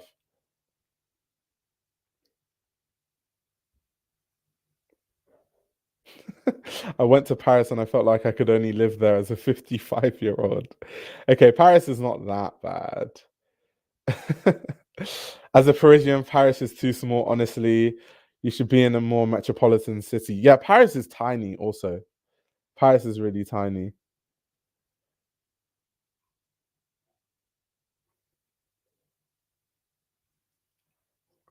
Japan is great for tourists. You don't really want to live there if you're not truly prepared to really be treated differently in every way. Yeah, I've heard that in Japan, um, Japanese people, but I don't know this to be a fact. I just heard it. So I don't want to like bunch Japanese people into like one bunch. That's crazy. But I've heard that in Japan, Japanese people are very like maybe nationalistic is not the right term, but essentially it's more like a vibe of like if you're not Japanese, then you're just like other, and you feel that like you feel that you're not Japanese when you're in Japan, and it's not like racism in the sense of like racism that you would see in the West. It's just like literally if you're not Japanese, you could be anything else. They're just not. You're not taken in the same way. Is kind of what I've heard from people.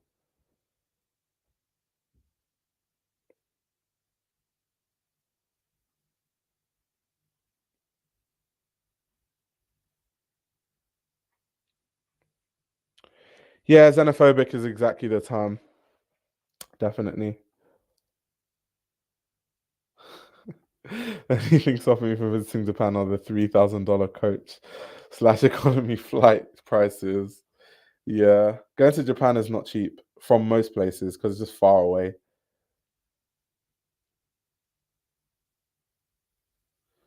My best friend has lived in 7 countries for his business. He runs pub crawls. He lived in Tokyo for 2 years. Only country where he never made local friends. Friendliest person I've ever met. So yeah, that kind of alludes to what I was talking about.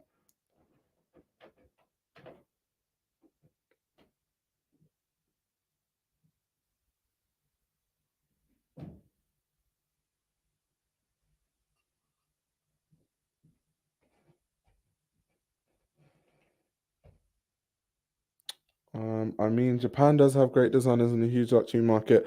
Oh my god, let me tell you guys something that really annoys me, right? Now that we're talking about Japan. Um, there's all these like girls on TikTok and like Instagram and like Twitter, just everywhere that like they're like vintage shop sellers and they go to Japan and they find like really cool stuff for like low prices and then they go back to like the US or Paris or London or whatever and they like sell these clothes for like a huge profit, right? Online, and they always gaslight you. They're always like, I don't know why people say that like you can't buy clothes for like a cheap price. Like, I don't know why people are always saying that luxury fashion costs a lot of money when you can just find all this stuff in Japan and stuff. And I'm like, well, you're 5'1". That's why you can fit in like all this vintage com and yoji and like issei that you find secondhand in like vintage stores in Japan for like $20. Like, try being me, try being huge and 6'2" and see if you fit into any of those tiny Japanese clothes. Let me know. Like, let me know when you find clothes that are my size. It's like, oh my God, like all of you just don't work hard enough. You're just not looking hard enough for these clothes. Every time an influencer says that, it annoys me to my core. It's so annoying. It's so annoying. It's like you're skinny and you're like 4'11". Of course you can fit into those clothes. Of course you find steals because you know, yeah, there's all this great stuff for the low in Japan. It's like, of course you find that. You weigh 20 kilograms. Your body weight is less than the weight of the skeleton of my upper body. Of course, you fit into that. Of course, you can find stuff for the low. um, I'm just joking, but yes, it does annoy me sometimes when I see it. Nina says I don't even fit into the beds in France.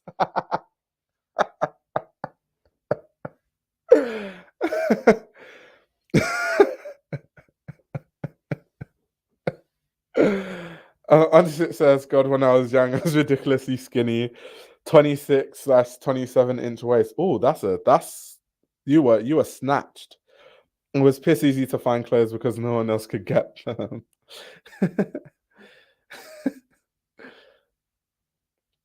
That's funny. That's actually really hilarious. Oh, Pilar says, I'm a woman with big boobs. Stop moaning, please. I'm sure you have very similar issues, just in different ways. Um, because all the skinny girls with their grey old steels, like you're like, well, I can't fit into that because I'm busty, and like all those shirts would be way too tight for me.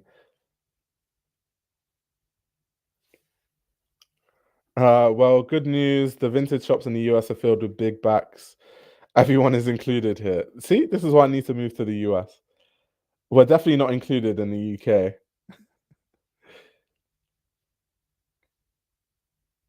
Oh no, I definitely can't wear any Eddie Simon. Like, no way. There's no way. There's literally no world in which I fit into Eddie Simon stuff.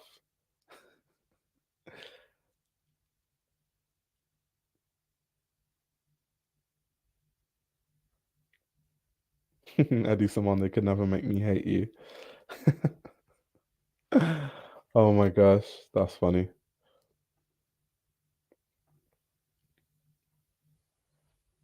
Understitch is being called a skinny legend in the chat. Um, so yeah, that's interesting. I love how we totally deviated from the topic at hand. To be fair, it's because I was done talking about the topics, the three topics I set out to talk about. Um, so before I go, because I will be going shortly, I'm going to try and be more disciplined with these live streams and make sure they don't go to like 6 hours. Um, so if you guys have any questions, I'll answer them for the next, let's say, 5 minutes, and then I can go and do other things, like read fashion books and do other things. Everyone's saying no. Let's go back to RAF. Okay, let's we can talk about RAF for the last 5 minutes. Um, okay, my question. Please repeat everything you said in the entire live. I just got here. Okay, so Understitch. The first topic we are talking about reviewing Pharrell Williams's LV Resort 25 menswear collection. So I was giving my thoughts on that. The next topic was Veronica Leoni becoming the creative director of Calvin Klein Collections. So most of the time we were really just talking about what Raf Simons did and kind of if she can do anything different, what she'll do differently, talking about her background as a designer. That was kind of what we were discussing. And then the last topic was, I think, when you joined in, which is talking about like L'Oreal and Estee Lauder kind of using child labor with their Jasmine farms. So yeah, that was kind of the gist of the stream. But the good thing is if I end it before it gets to 6 hours, it's actually easy to watch back because it won't be too long. So yeah, even though everyone wants me to do like a really long stream, it's either I do a really long stream or I'm really consistent. And I'm sure people would prefer I be consistent. I literally rewatched and listened to the entire 5 hour streams. Oh my god, I appreciate you. Because most of my streams that are 5 or 6 hours, when you read the comments, people are like, who the hell is gonna watch a 6 hour stream? Why do you keep streaming for this long? There was even one stream where someone was like, I'm unsubscribing. This is lazy content. You stream for 6 hours. No one would watch this. Why are you doing this?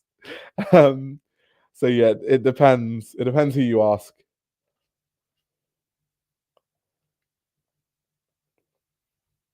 Okay, fair, consistent. Don't be Micah.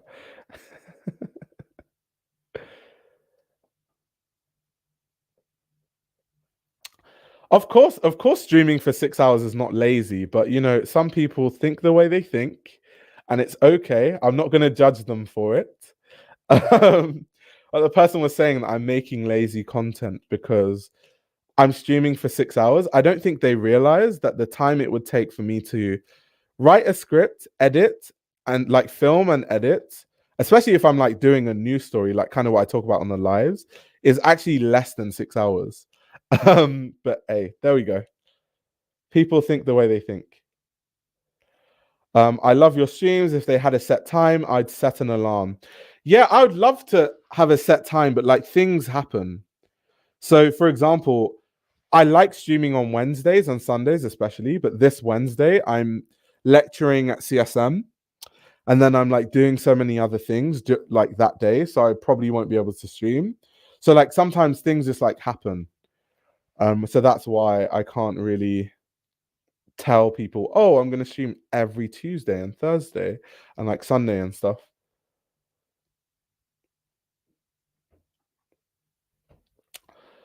I prefer your planned videos, not gonna lie. Yeah, what I'm trying to do is like the streaming is just like a type of content I make, and then the videos is kind of added to it. So the streams are just like a part of the whole new kind of content that I make, and then the videos are still going to be a thing. I'm never going to stop making videos. The only reason why most of the content for now has been kind of live streams is I'm trying to get into this like mood of doing live streams. And once I have this like cemented, then I'm gonna balance the two. Like live streams are more going to be news stories, runaway stuff, so I can follow like Fashion Week and review all the shows, and then red carpet reviews, and then the videos are more like, you know, fashion analysis, um, talking about like wider trends in fashion, those kind of things.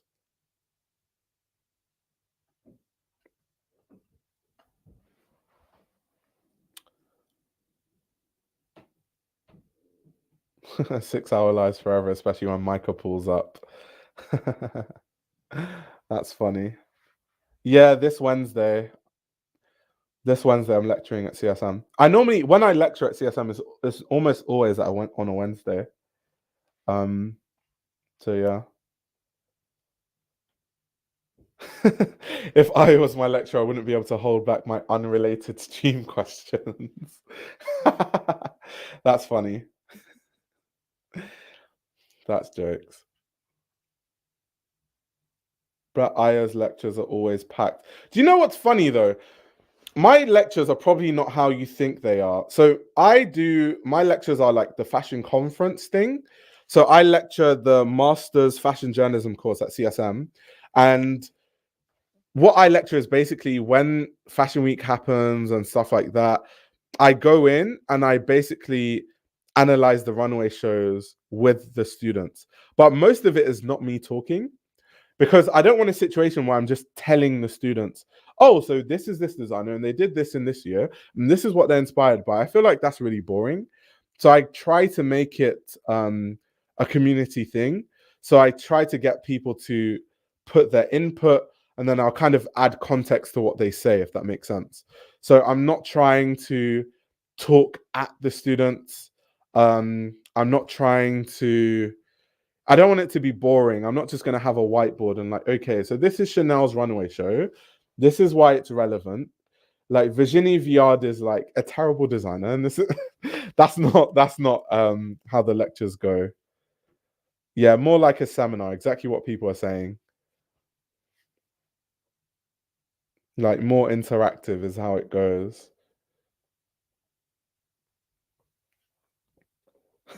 You sound like you brain in a smarter way than I brain.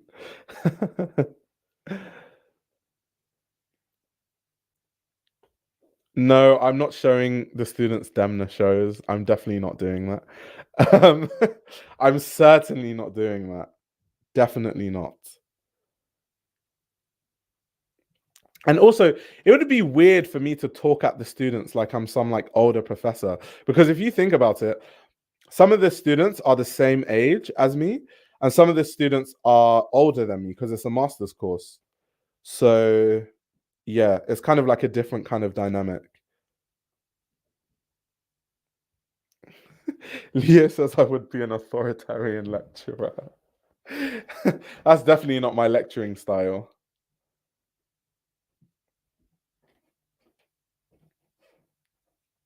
I think Demno is going so badly that we are going to forget he was good.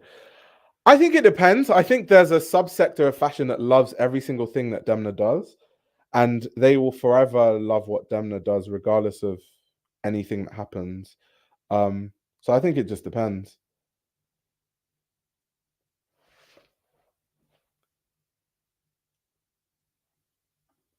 Did you see the new fashion photography exhibition at the Saatchi? No, I haven't seen that. I haven't seen that. What I do want to go to though is the Bibber exhibition. There's a Bibber exhibition going on right now that I really want to go to. I might go to it this week actually. Um, yeah, because one of my friends wants to go, so we need to plan that. But that should be a good exhibition to go to. And also, I want to go to the Charles Jeffrey Loverboy exhibition at Somerset House. So that should be good. That should be really, really good.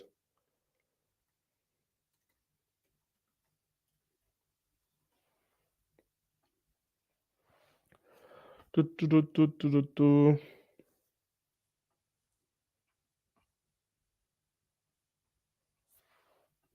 do. Comments are killing me. You guys are hilarious. Oh, you asking me where the exhibition is? It's in the Fashion Textile Museum in London, I think.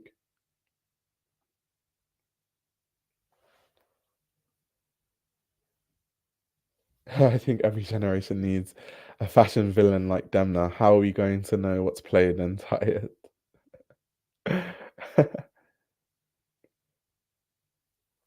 That's funny. Um, I might slip up in one lecture and call the students fellow urbans. I'm definitely not going to do that. I'm certainly not going to do that. But yeah, I think in London right now there's some really good exhibitions, fashion-wise, to go to be honest. So I need to make my way to a lot of them because I love a good fashion exhibition or photography exhibition or like art history exhibition. I love those. Oh yeah, Lee Bowery at the Tate Modern.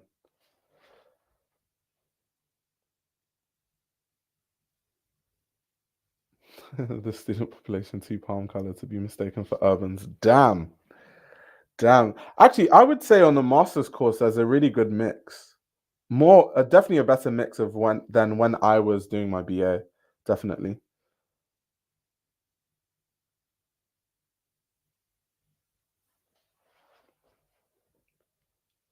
But yeah, it's very, very interesting. But anyway, guys, on that note, once again, like I said, I'm trying to be a lot more disciplined with these live streams. But thank you so much for watching. I should be back with another stream sooner than later. But thank you very much for watching. I appreciate all of the Urbans for joining the stream. And I'll see you guys when I see you.